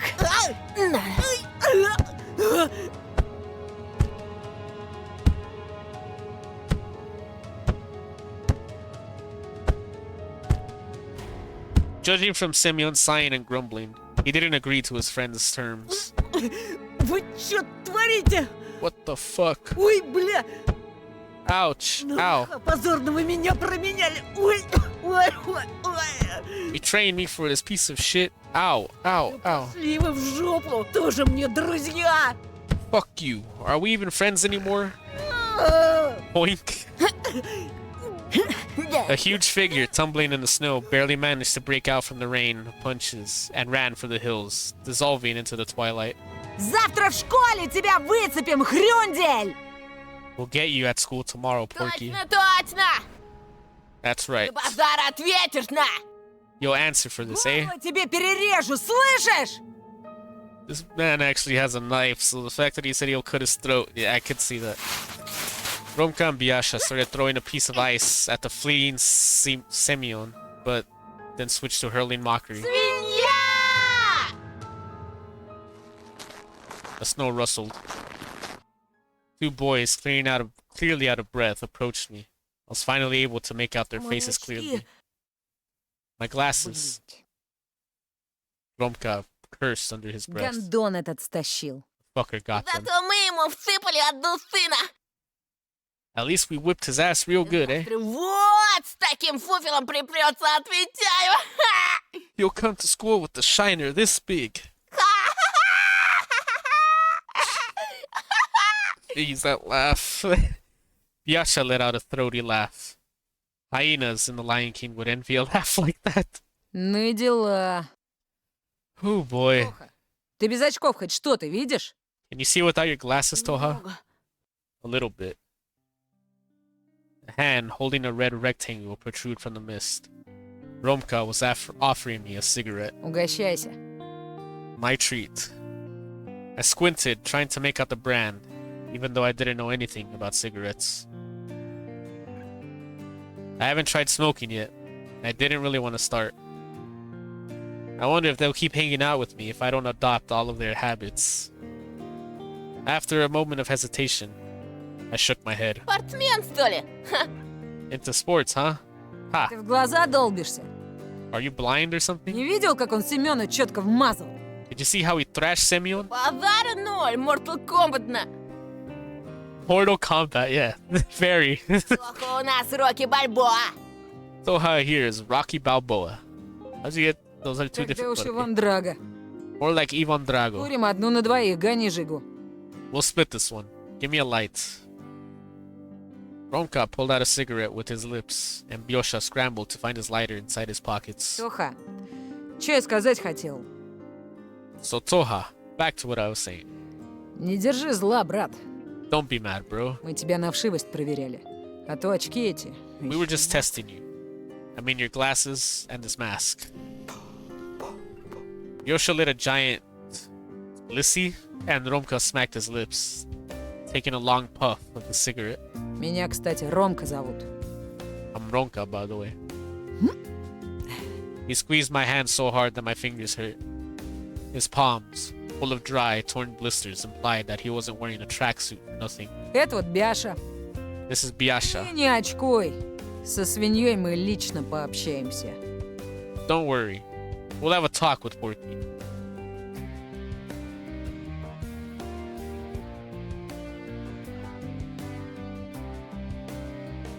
There's a lot of guitar songs that I know, but I do like this. I do like the sound of the song. He let out a cloud of smoke in my face, which instantly made me cough. Ага. Yeah, Пойду пока сумку соберу. I'll go gather my stuff. It's getting dark. I bowed to pick up my now empty backpack and look for its contents, hoping that my new buddies will disappear when I turn around. But they just stood there, passing a cigarette back and forth. Two small silhouettes with a small light wandering between them, with the pine trunks as the backdrop. They were waiting for me to finish picking up my textbooks while whispering something to each other. Romka was the one talking most of the time, though Biasha was just constantly sniffling with his runny nose and mumbling in agreement. Yeah, I read the last message. I don't know when that when I would need to click on him. At that moment, I saw that old battered bunny mask from paper mache among the snow-covered notebooks. Its empty eye sockets could be filled with anything, with any eyes, with this mask. It looked like it wanted mine. Where did it come from? Why was it in my backpack? I picked it up with utmost care, as if it could bite off my finger at any moment. This was a carnival mask with a frozen spit on the inside. Still, something felt wrong about it. Something was writhing inside it, underneath a layer of old newspapers. I could hear 1,000 of tiny bodies rustle and trembling fur. Something was trying to chew its way out. Maggots. Готов, Тоха? You ready, Toha? Romka's voice pulled me out of my nightmare's delusion, and I threw the mask away in horror. Somewhere, I won't be able to see it anymore. My innards were twisted from disgust, but I stood up, trying not to show it. Whether those maggots were real, or just one of my delusions, I didn't care. All of this was too much for a single day. I wanted to get home as soon as possible. Ладно, пацаны, мне пора уже. Right, guys, I need to go. До свидания. See ya. I held out my hand toward two silhouettes to say goodbye. A couple of dark, thin lines trembled in front of me. They stood without moving, as if studying me. С кедрами закорешиться решил. He decided to buddy up with the cedar. Мы здесь, вообще-то. We're over here. I realized that Romka's voice was coming from behind and turned around, Деревья embarrassed. хреновые кенты. Trees make for ship buddies. Ты не ссы! Мы тебя до дома доведем, а то ты как слепой котенок. Relax. We'll escort you home. You're as blind as a newborn kitten. Так здесь живем и сгниешь. Without us, you'll end up dead around here. A cigarette butt hit against the stump of a flurry sparks and started sizzling in the snow near my feet. The boys let out a strained laugh and took me by the arms. When we were leaving the clearing, I turned around in hopes to see Elisa. Or at least, some orange thought. What if? But I only saw a rumbling tractor that was creeping out from the corner.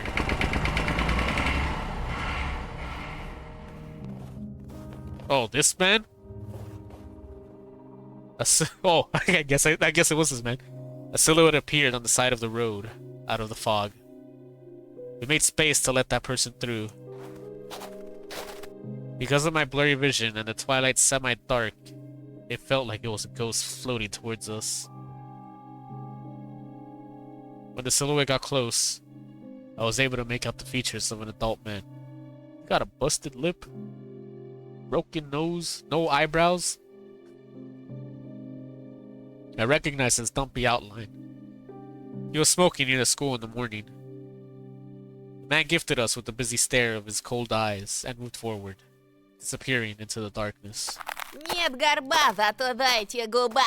What a huge hair lip. I was afraid that the unknown man will hear this offensive rhyme, but he was already too far away. We continued our journey. We were going alongside a still fire road in silence. The silence felt oppressing, coupled with my lack of vision, so I spoke. А почему тебя Бяша зовут? Why do they call you Biasha? The Buriak kid just smirked and replied, Потому что я волк в овечьей шкуре. I'm a wolf in sheep's clothing, eh? Брешешь. Bullshit. Фургу гнать, это он умеет. Fucking around is what he does А best. звать его так, потому что блеет, как овца. He's got his nickname because he bleats like a sheep. Pretty much follows. Все So после it того, как из черного гаража живым выбрался. started after he returned alive from the black garage. Yasha's face contorted at those words. I could see it, even through the veil of blindness. He swayed.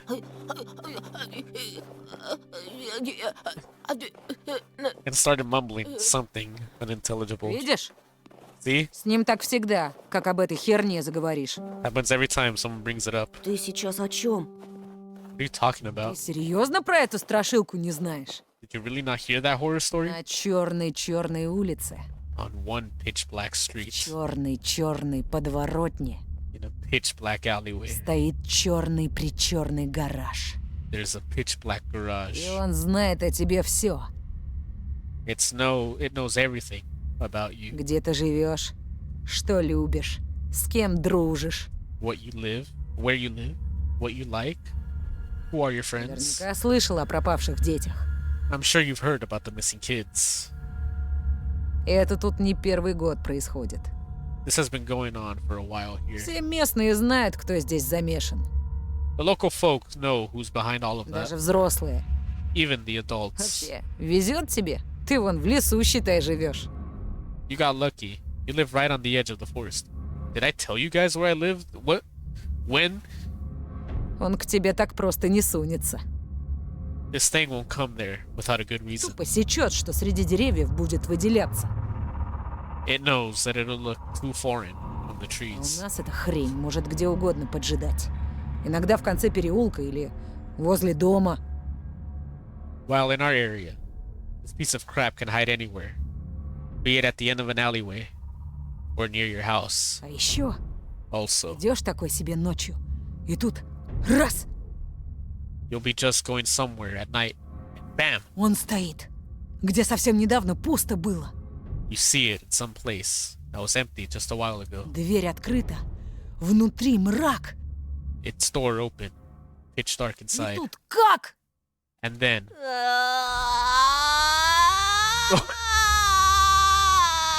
okay.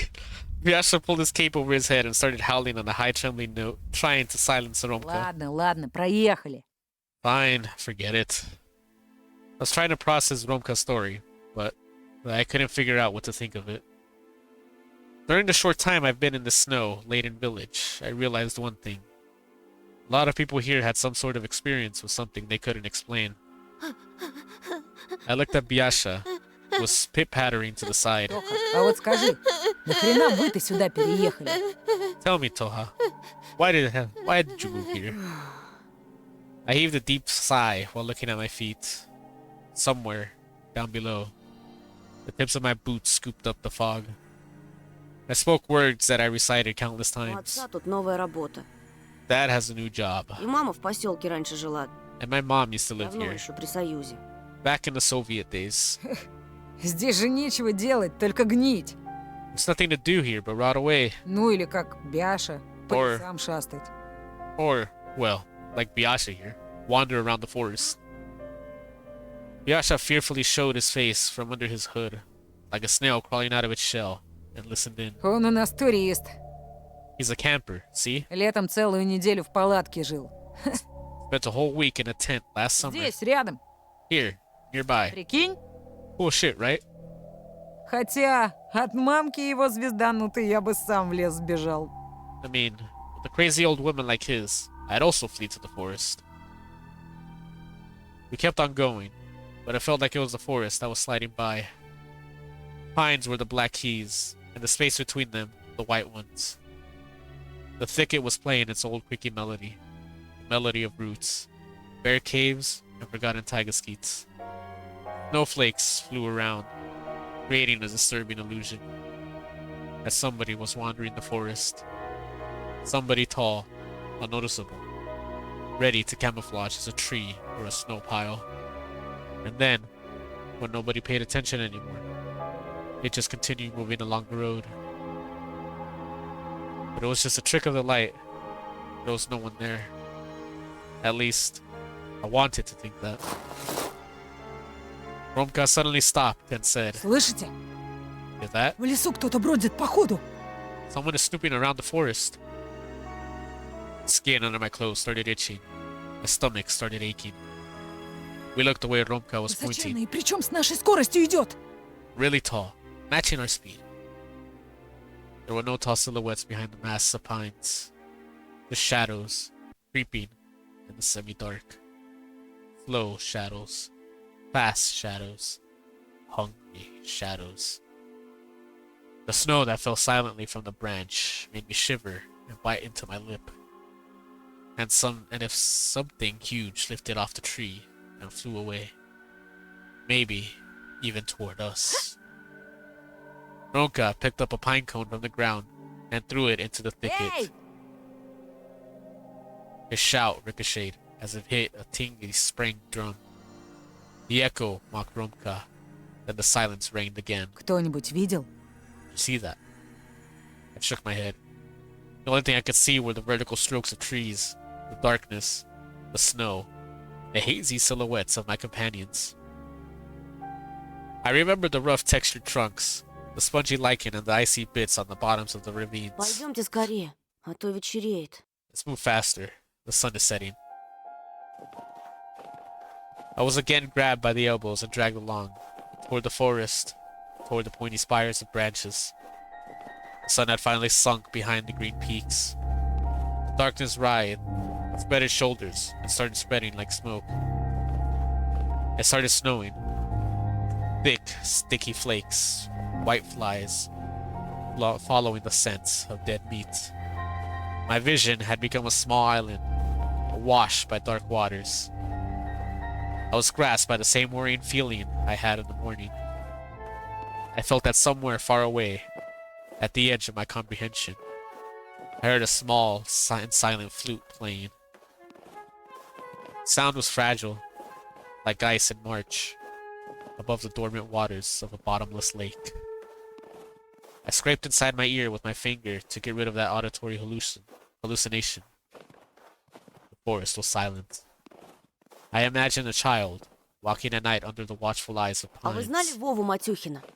Did you know Vova Matyutkin, Мальчика, который пропал недавно. the boy who went missing recently? А разве мы не его ищем, сладкий? Weren't we looking for him, sweetie? I shuddered and stopped, staring at the person who was guiding me. At Elisa, in her unchanging fox mask. The girl was gently holding my elbow. Что ты здесь? What? Why are you... Я тебя потерял. I lost sight of you. Терял, потому что зазевался. You did, because you were careless. I squinted in suspicion. Давно ты за нами идешь? How long were you following Что us? значит давно? Я всегда была рядом. What do you mean, how long?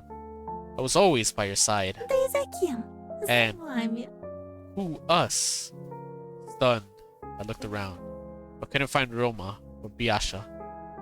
And then I felt a cold finger on my wrist. Пойдем же. Let's go. Собирались искать Вову. We were going to look for Vova.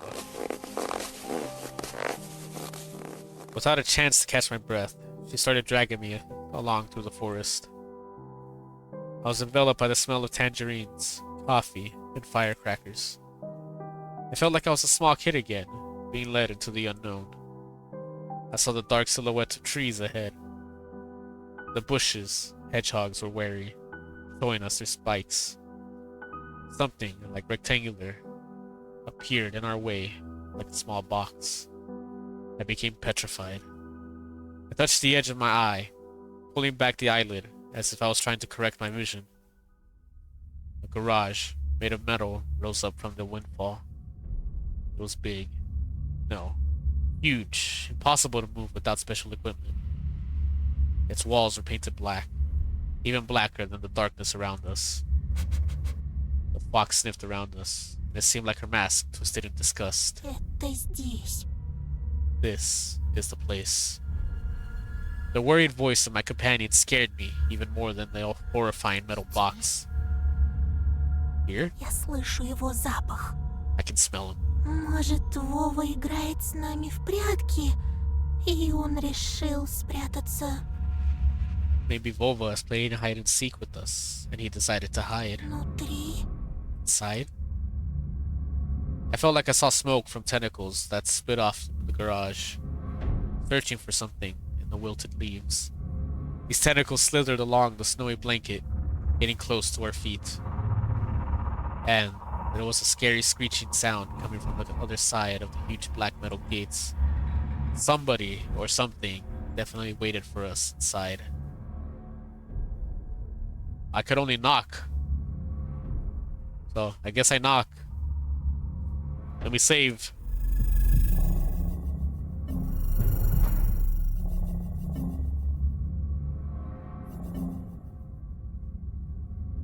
I thought that my nervous movements were similar to that of a marionette, dangling in the hands of a puppeteer. I stepped toward the garage, holding my breath.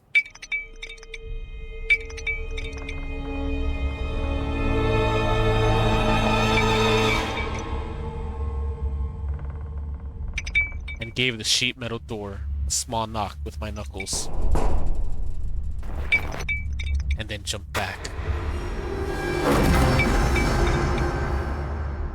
For a moment, it seemed like someone growled in pain inside the walls. I heard rusty meat hooks jingle on thick metal chains, awakening someone huge, who crawled to open the black gates.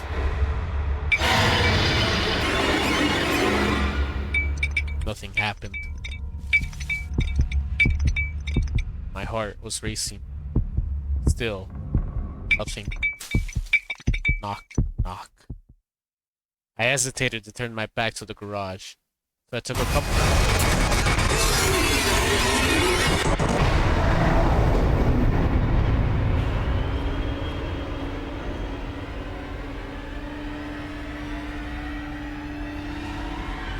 Run! I heard a weak, scared voice resound in my head. Stumbling all over the place, I still rushed into the night that was swarming with shadows. I ran behind the crooked trunk of a pine, sure that Elisa was by my side. But after a moment had passed, I realized that the girl was nowhere to be found. The forest was mumbling its ancient chants, squeaking, ticking, rustling. I froze. I didn't know how much time had passed before I realized that I was standing in complete darkness in a circle of trees that were shooting up their trunks high into the sky. Everything around me moved, trembled. My ears went numb from all the rustling. The treetops melted into the darkness of the cosmos. The bushes became empty cells, whose occupants were suddenly set free. It felt like a clawed fang could fly out of that darkness into my stunned face at any moment. I heard a scream somewhere, far away. Антон! Someone was looking for me, just like that boy who went missing. Tears stung my eyes. A big drop fell from my lashes. Антон! The scream was closer now, and for a moment, I even believed that I was about to be saved. One of the trees moved. Oh boy! It wasn't Romka, nor was it Biasha. An adult, tall with long arms.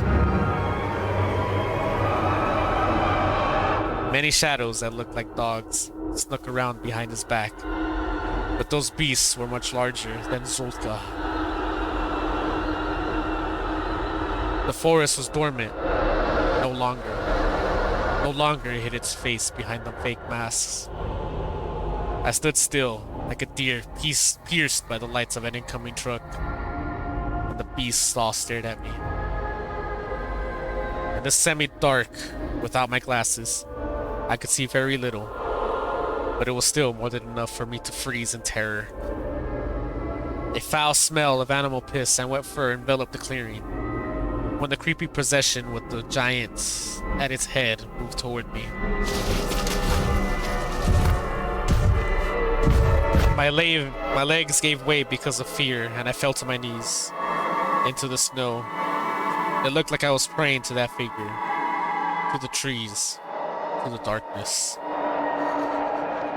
I didn't dare lift my eyes, so when he got close, showering me with his stench, for a moment I thought that his legs were covered in gray fur.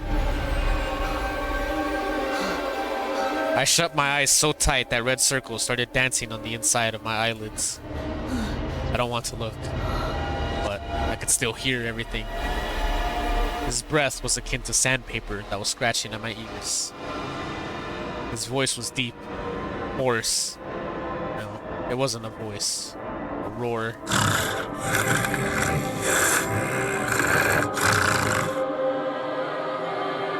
I fished my grandma's chant out of the pool of my memory. Мертвые к мертвым, живое к живому, мертвые к... Ashes to ashes, dust to dust, ashes.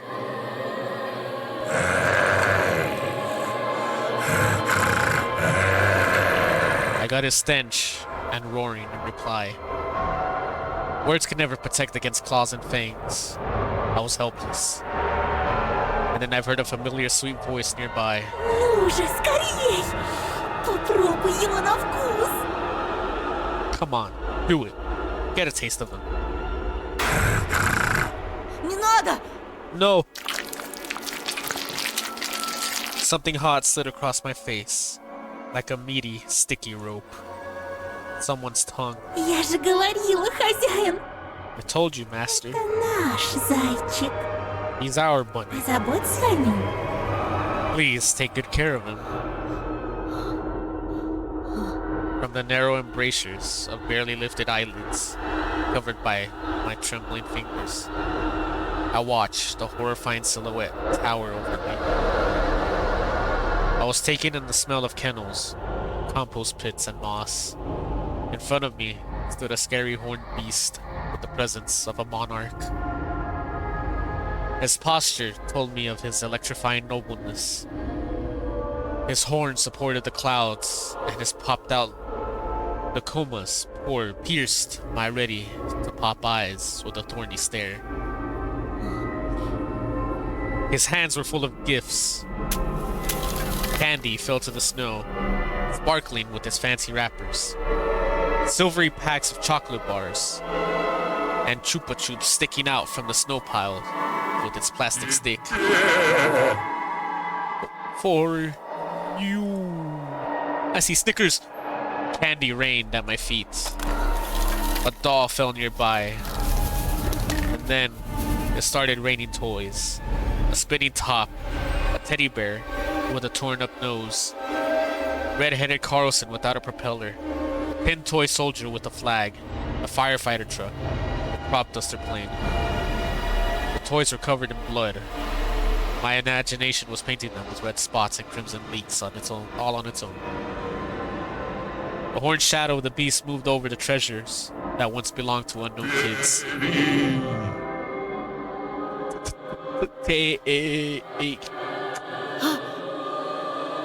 Hairy hands reached into surrounding darkness, took out a mangy bunny mask that was haunting me, and forcefully pulled it over my face. Bunny. The shadows of beasts around us slowly and graciously stood up on their rear legs. And then light hit my face, shattering the monster's figure in two. Put my hand up to protect myself. Flashlight's rays slid down. Антон! Вот ты где. There you. Ты совсем сдурел? Are you out of your mind? Вообще, как понимать? What's this all about? I was staring at my dad. completely stunned into the space where the monsters was just a moment ago. The clearing was enveloped in darkness again, but I could still barely make out the outlines of toys and candy in the snow. And I'm sure if I was brave enough to get close to the bushes, I'd find animal prints there. Язык проглотил? Cat caught your tongue. Одноклассники твои к нам пришли. Your classmates came to Сказали, us. ты сбежал от них в лес, в самую чащу и... They said that you ran away from them, deep into the forest, Что за and... хрень ты напялил? What the hell are you wearing?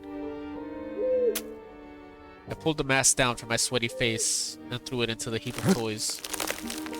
Branches cracked in the distance. I pressed myself into my father's chest, engulfed by fear. And he started looking around, alerted. I'd spoken a tone of voice that was much more nervous. Так, пойдем отсюда скорее. Okay, let's get out of here. Мать узнает, такой нагоняй нам устроит, мало не покажется.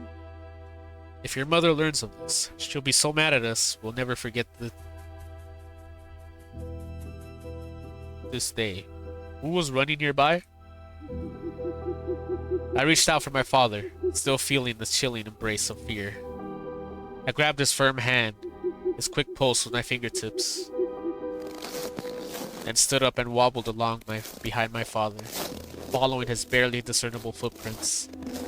Back to civilization. Back to light. Back to the road where my dad parked his car. Чтобы дома ни слова, ясно? Not a word about this at home. Got it? Ни единого намека, где я тебя нашел. Don't even hint at where I found you. Да, пап. Alright, Dad.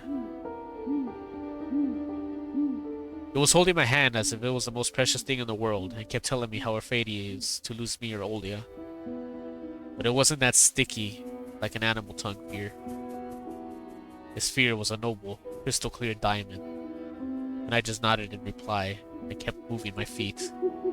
And then I heard a familiar voice coming from behind me. Помни, Remember, пока ты со мной, никто тебя здесь не тронет. as long as you're with me, nobody will lay a finger on you here. The car sped toward our house.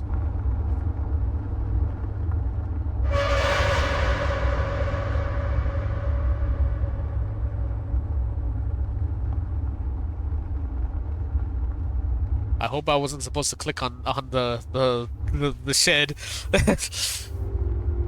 I pressed my cheek against the window and saw a short building among the trees. A shack darker than night. A garage that was hidden inside the thicket. A crypt made of metal. It almost felt like it was following us. A moment passed and the building disappeared around the corner. Gulped down my dollar.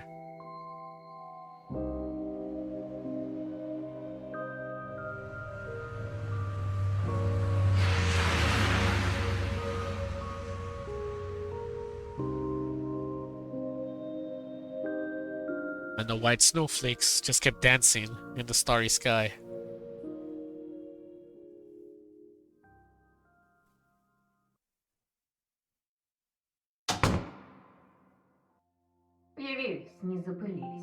Look what the cat dragged in.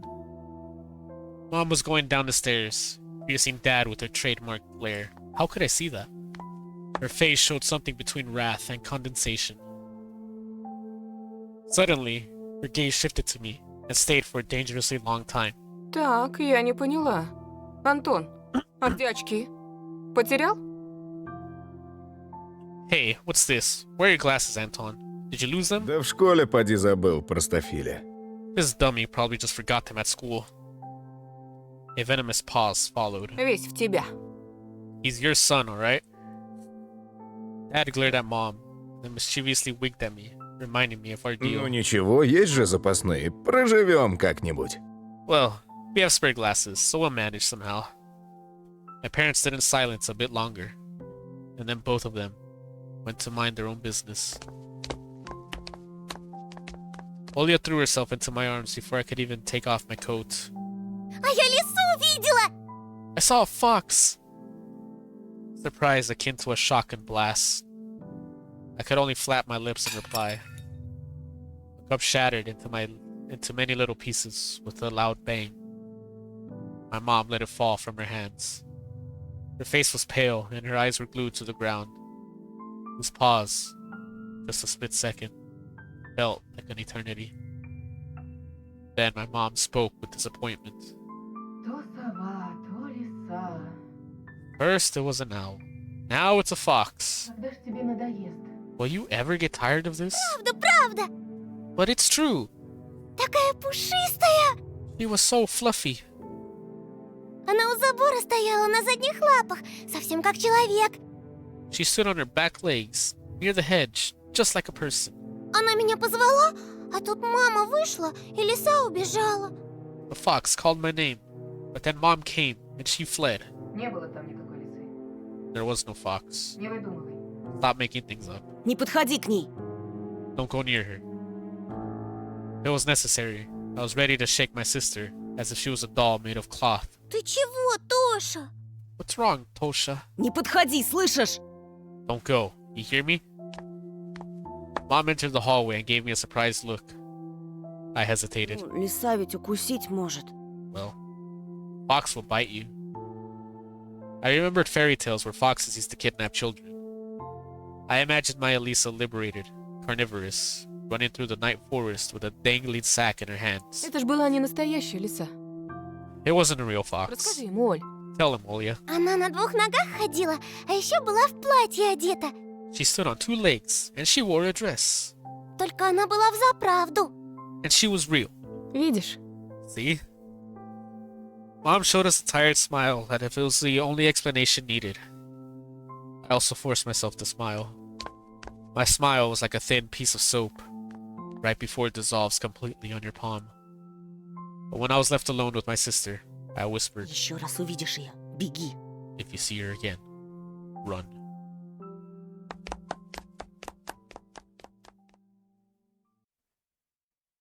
Thoughts of the forest beast bombarded me like a rain of candy and toys. There was a hairy silhouette standing in front of me, towering over the treetops. Who was he? What happened in the forest? What's happening to me? I shut my eyes and threw the vitamins in my mouth. Washed them down with water. Please stop driving me mad. Please. I barely managed to force myself to do homework, but those math problems just refused to be solved. Numbers in my notebook tumbled around and mixed in a whirling dance, sometimes running over the lines. My head became heavy from that pandemonium, and I almost dropped it into that chain of numbers. My eyelids felt like there was tiny weights tied to them, the type used in grocery stores.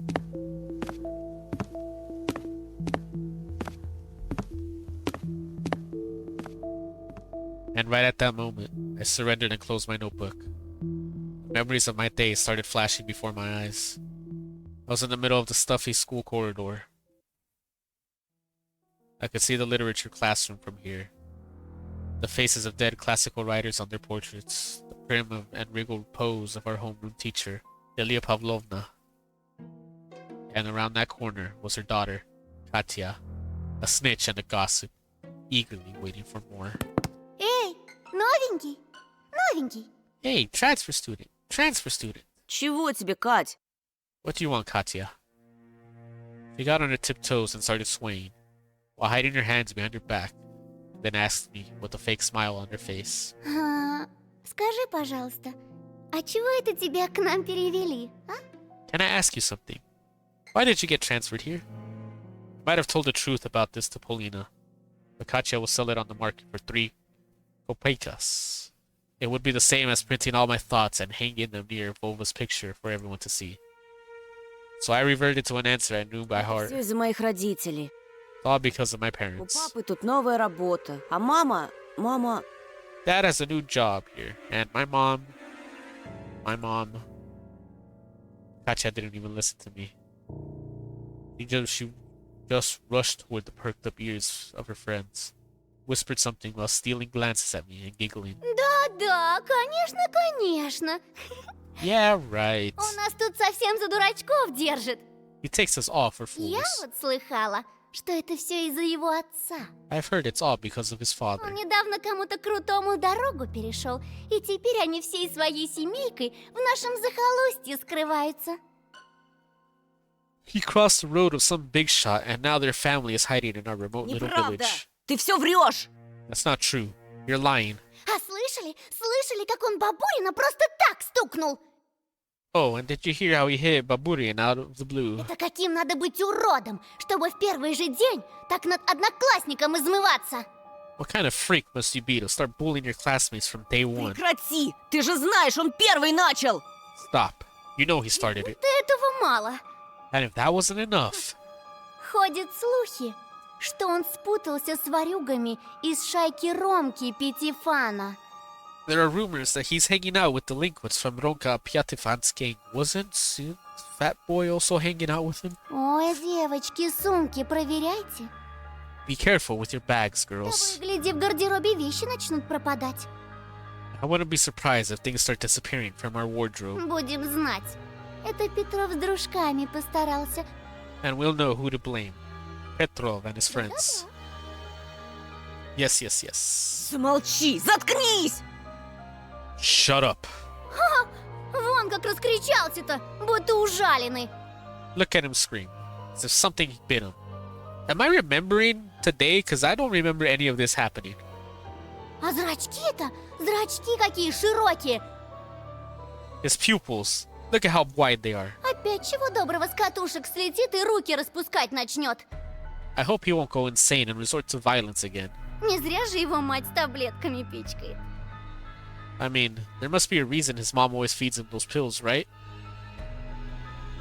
I just stood there in confusion, trying in vain to understand how she found out about my medicine. And what scared me even more was the possibility that her nonsense had some truth mixed in. Да-да, Yes, that's right. он такой же ненормальный, как и его сестрица. He's as insane as his little sister. Представляете, к этой сумасшедшей дурочке каждую ночь прилетает сова ростом с человека. Can you imagine that she says a human-sized owl visits her every night? Да-да, Yes, yes, yes. что-то ее никто из здоровых людей не видел. But not a single healthy person has seen Наивный it. простак ей верит. And this simpleton believes her. Нет, ну вы представляете? Can you imagine that? And then I caught a single kind look from the smirking crowd. Это правда, Антон? Is that true, Anton? Неужели действительно? Are you- здоровится? Are you unwell? Полина, послушай меня. Polina, please listen to me. Как же? Yeah, right. Не слушай этого болтуна, Полиночка. Don't listen to this liar, Polinochka. Ты еще не знаешь. You don't even know Он тебя на другую променял. Не из нашей школы. that he cheated on you with someone not from our school. We're not even dating. На Алису. Мгм. With Lisa. Polina slouched as if someone kicked her in her stomach, and then burst out in tears and fell to the dirty floor, wailing and screaming. No, no. Почему она, Антон? Почему? Why her, Anton? Why? I couldn't understand her reaction, but I still rushed to Polina's side before getting shoved violently by Katya. Убери от нее свои лапы, чудовище! Get your paws off her, you monster. Rage was building up under the veil of my fear. It slowly rose from the cloudy mist. I felt my upper lip lift creep up, showing my То, teeth. что твой отец бьет мать, еще не дает тебе права поднимать руку на девушку! The fact that your father beats your mother doesn't give you the right to do the same to girls. My fists became hammers. I couldn't unclench them. Nobody can speak about my family like that. I came to my senses when I already lunged at the angry Katya. Слетел-таки! Слетел! Aha! He went nuts! Nuts! Спасите! Помогите! Петров с катушек слетел! Help! Help! Petrov went completely insane. At the same moment, the crowd around her became louder. I started whistling and roaring. And growing. The subtle silhouettes of my schoolmates became larger, wider, They shot upward toward the ceiling, turned into a giant black forest, choked full of toothy faces. I shrank to a tiny ball of fur and started shaking in fear before the might of ulcer-ridden trunks that belonged to either trees or humans. It was impossible to tell. Вот ты и показал свое животное нутро. So you finally shown your animal nature. Трус! Coward. Katja's face was twisted with jubilation and ecstasy. Anton! Почему она? Нет! Why her? No! Чем она лучше меня? What makes her better than me? Elena screamed while choking on her tears. He is just Животное! an animal, Чужак! an outsider.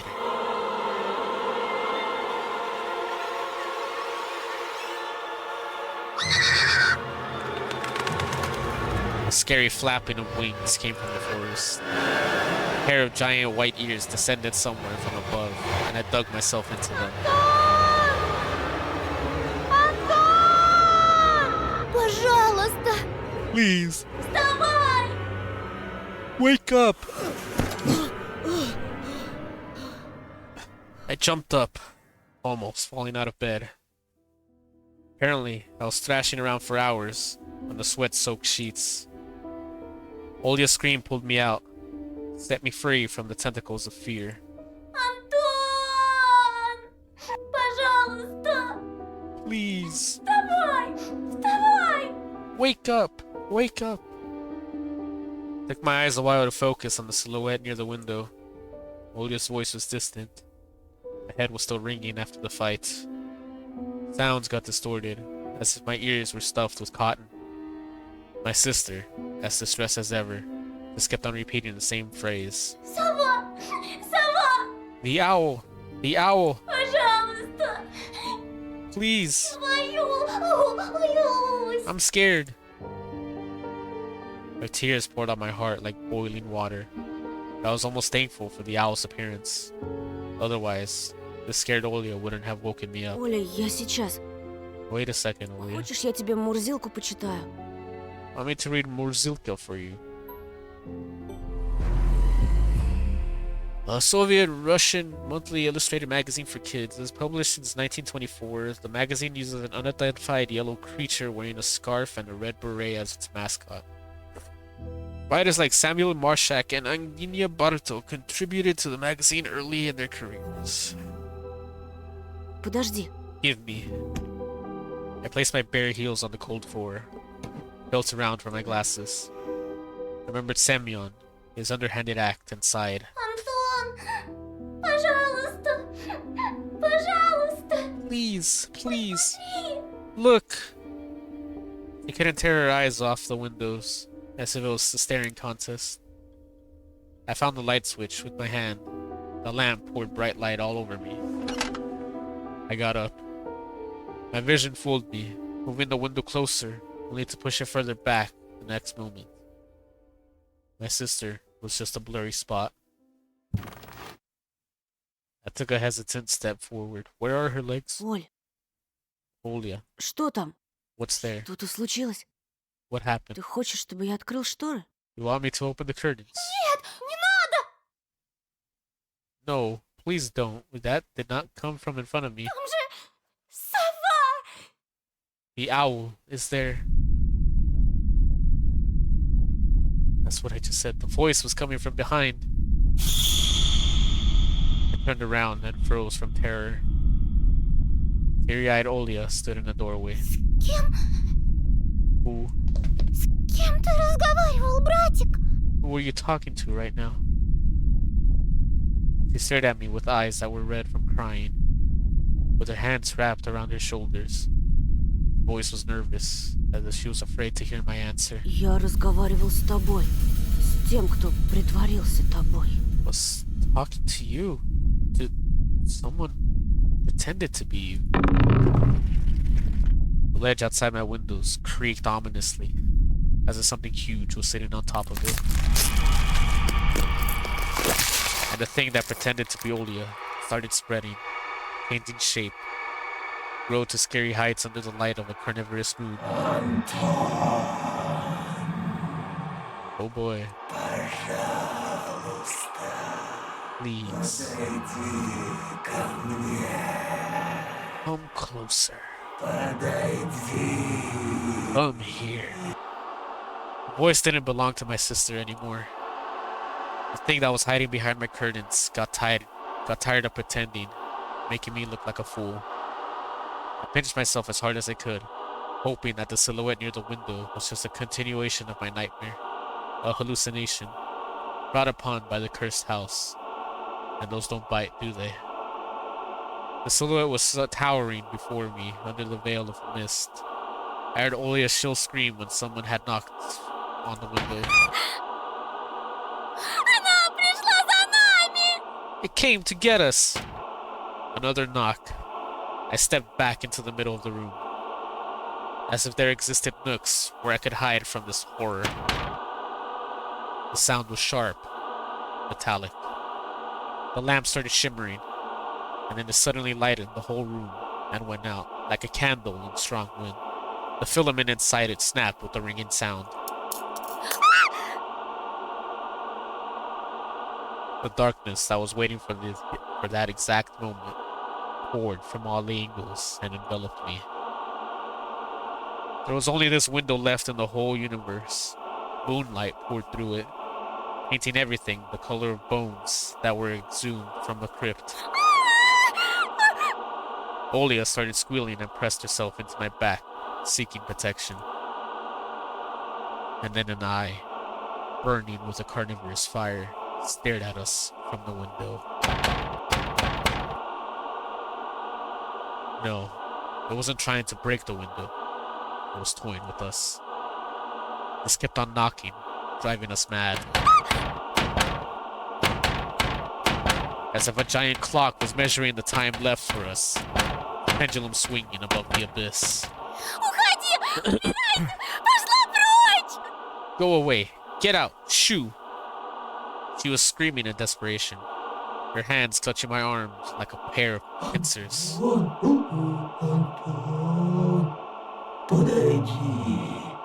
Come closer. I could barely make out a pair of wings that spread out above the black spot. Tell her, Anton. Tell it that I won't be a bad girl anymore. Never, ever. I just wanted to leave. Please. The moonlight suddenly disappeared from the room, descended into darkness. We couldn't see the burning eye anymore. I swallowed the stinging lump that was stuck in my throat. I stepped toward the curtains, entranced by the call of this disfigured guest. Olia was standing behind me, mumbling, "I'll be good, I'll be good, I'll be good." The bleak window was creeping closer. Curtains rustled. I reached out to move them aside, so I could lock my fear in the eye. At that moment, I heard noise coming from our parents' bedroom. Without thinking, I pulled the curtain to the side in one swing. Nothing. Though, there was something shining on the ledge among the scattered feathers. My glasses. The ones that Semyon took from me. How did they get here? Is that a gift from the gurgling night? Did that owl really bring them here? I looked at the front yard, at the foreboding clearing, at the toothy forest. Not a soul, not a trace of our late night guest. Only the old lamppost, dreaming like a lone watchman among the snowy desert. The dry window frame creaked. I tore away the insulating tape, the stripes of glued newspapers.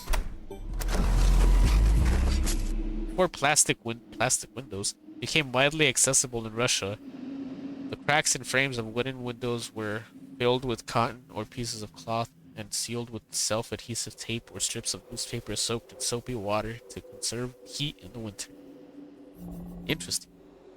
Open the window was big trouble. Frost pinned me with its little needles. The paintings on my walls moved from the draft. I touched my glasses. Sure, they would melt in my hands. But they were real. My brain was scrambling for an explanation. Semyon and his game just pulled a prank on me. That was it. That's it. A smooth white blanket was glittering under the street lamp just outside our yard. If anybody was to get close to the house, climb the pipe to the ledge of my window, they would surely leave footprints. But there were none. I cautiously took my glasses. My wrist was still intact. Nobody pulled me into the darkness, full of restless writhing. Вы почему не спите? Why aren't you in bed? I swayed away from a surprise and almost fell out of the window. Совсем сдурели? Are you out of your mind? Жарко, что ли? Did it feel hot in Не here? болели давно? You want to catch a cold? Там сова была! Тоша ее прогнал! The owl was here. Tosha chased it away. Ну-ка марш спать к себе в комнату! Go to your room and immediately get in bed. А с тобой? And you. Mom paused, directing her seething eyes at me. She was thinking of a punishment equivalent to my crime. In the end, he just waved her hand, took Olia by the shoulder, and left, throwing gloomy words my way. Завтра поговорим. We'll talk tomorrow. I managed to get the frame back in place with a couple of hits, pressing the latches with all the strength my fingers could muster. The cold left the room, but the fear still present. I placed my glasses on my nose and started studying my reflection in the window. It didn't look like a face, more like a death mask, just like the one worn by the boy from the notice board. That night, I was on the edge of joining him there.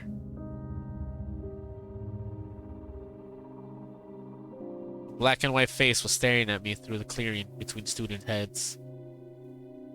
And it wasn't Bova. His face was right beside it. I recognized the fat cheeks, damaged skin. Semyon. Burin's photo was printed out and placed under the glass, like an exhibition piece.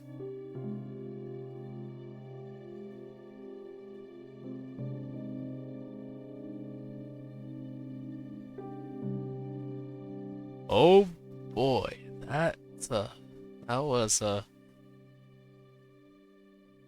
fat juice packed of an episode. And there's episode 3.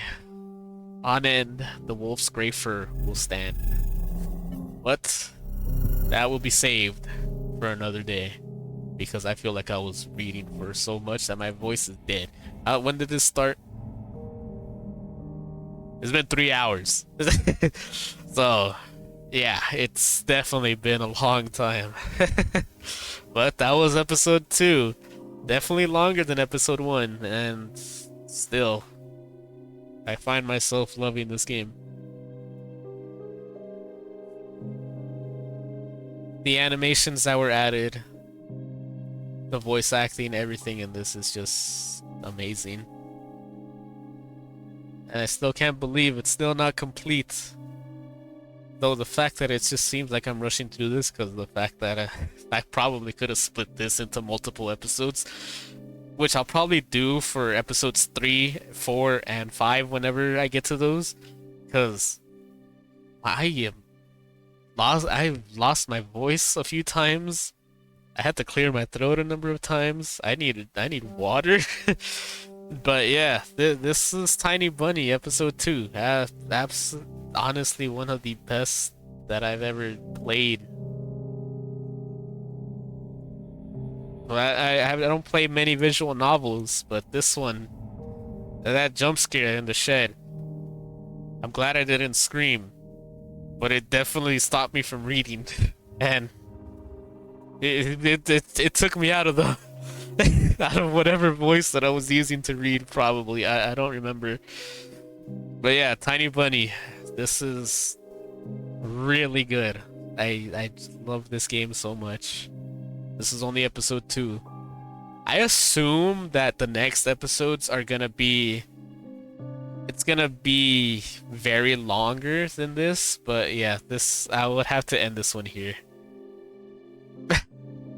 It's 6 a.m. for me. So it's very late. I didn't know it would be this late, so I would have to save the other episodes for another day. But yeah, this is definitely long awaited. I've had people on YouTube even telling me that they love this game, and so I even said episode 2 will come shortly, and episode 2 is here. Bit very longer than the last one, but still very, very good. So I will end this one here with the cusp of episode 3 to come sometime in the future. I also know tomorrow or in a few hours, the next episode for Here's the Fathom comes out, so that's going to be tomorrow's stream. Saturday, I will probably have another short stream planned because I'm probably gonna have something to do during the day, and that's gonna leave me tired. So yeah, but 20 days in, close to 3 weeks done. Halloween's just around the corner now. I hope everyone's getting their full scares in, because I am dying. I'm not dead yet, but I'm reaching it. So yeah, keep a lookout for when episode 3 happens. And I will split them into different episodes going forward, depending on how long it is, because I did not expect this to last almost 4 hours. So I think yeah, I am really liking this game a lot. I'm glad I stumbled upon it, and I'm glad I finally got to play it. So it's 6 a.m. for me. I definitely need to get some sleep soon, so yeah, this is where I had to end it. Definitely one of the best visual novels that I've ever played. So my voice is also like sort of going away. I don't know if it's just my sickness or if it's just because I was talking non-stop for like 4 hours. So yeah, I would thank you all for joining me on this one. I am looking forward to continuing this very soon. I'm not sure when, but very soon it will be continued. There's a lot of background noise. Also, I work evenings and nights, so there's that as well. So I can't really stream during those times. But yeah, there's a lot of background noise that'll stop me from actually streaming. So I am left to stream when I get home from work around these times, which is very late. So yeah, there's just issues with that. For now, I do plan sometime in the future to change where I'm streaming from, so I can be able to stream at different hours. One that'll be more convenient for me and be more regular hours so my sleep schedule can get fixed, I hope. So yeah, that's the whole issue with that. If I'm able to, I would normally stream this time minus 12 hours. So I think it'll be early morning for you. It'll be 8 a.m. and it'll be 6 p.m. for me. That's when I would normally be streaming. So yeah. But that's for a different day whenever I'm able to move my setup and everything. Because the way I have it now, it makes it unable for me to stream. And also my work schedule as well, so I'm juggling my work schedule with streaming. I don't normally stream this often. It's just it's October. I decided last year I decided I'd stream a horror game each night for October until Halloween. So then I just decided to do it again this time. Normally I stream once or twice a week, which is normally Tuesdays and Saturdays, because the main game that I play is on maintenance on Tuesdays, so that gives me time to stream. And Saturdays, because it's in the middle of my days off, so that it gives me time to play even more. It's just a bunch of real life situations that stop me from streaming pretty much until I'm able to move everything around, and then I could pretty much have an office where I could stream and I won't be disturbed or be bothering anyone when I stream unless I'm being too loud.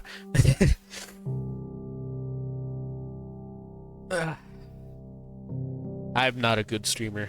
That I'll just say that. So, because my stream, I don't have a schedule planned. I try to just stream whenever I feel like it or whenever it happens.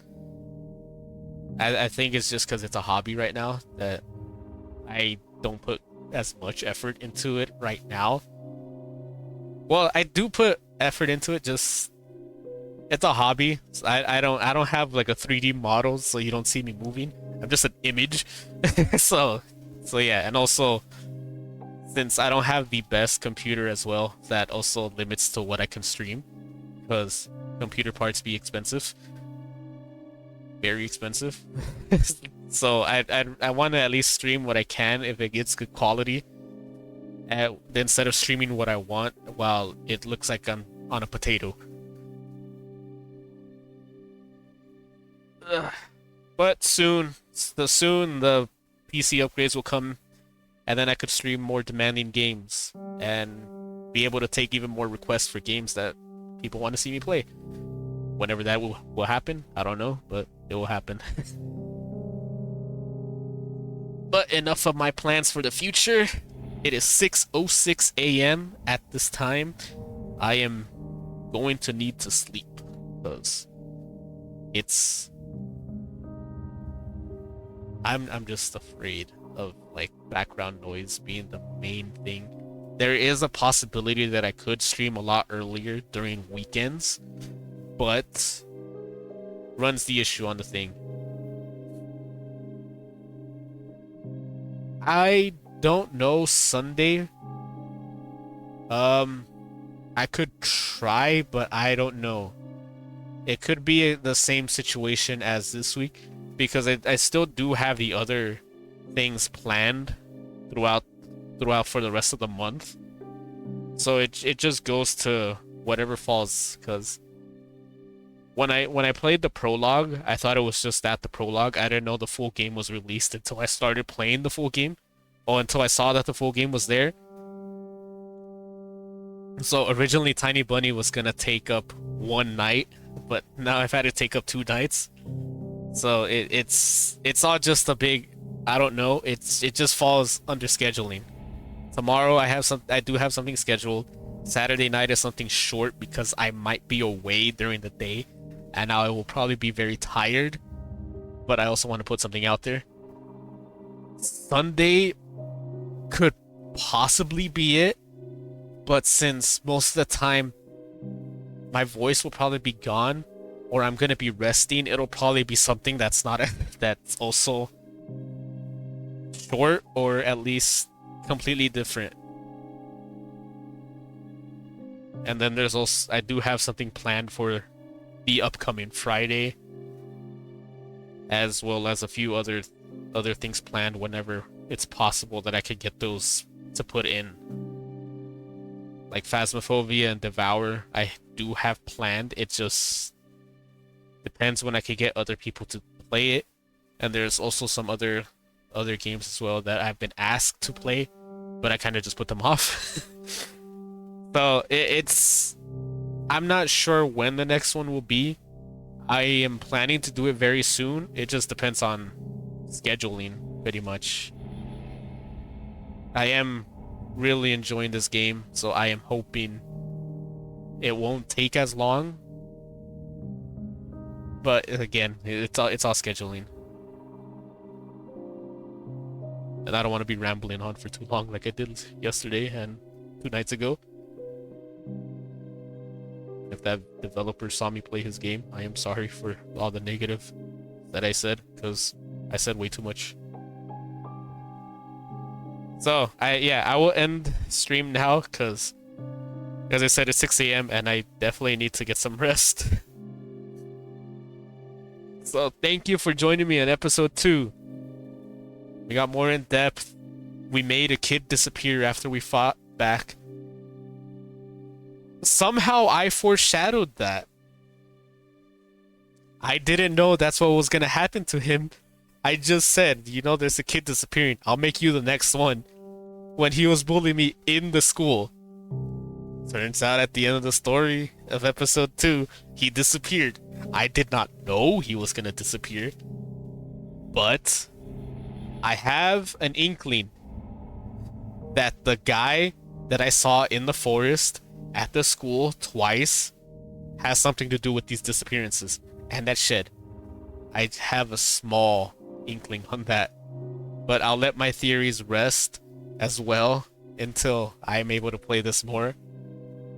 So thank you all for joining me on this adventure, and I look forward to bringing you episode 3 as soon as possible because I am absolutely loving this game.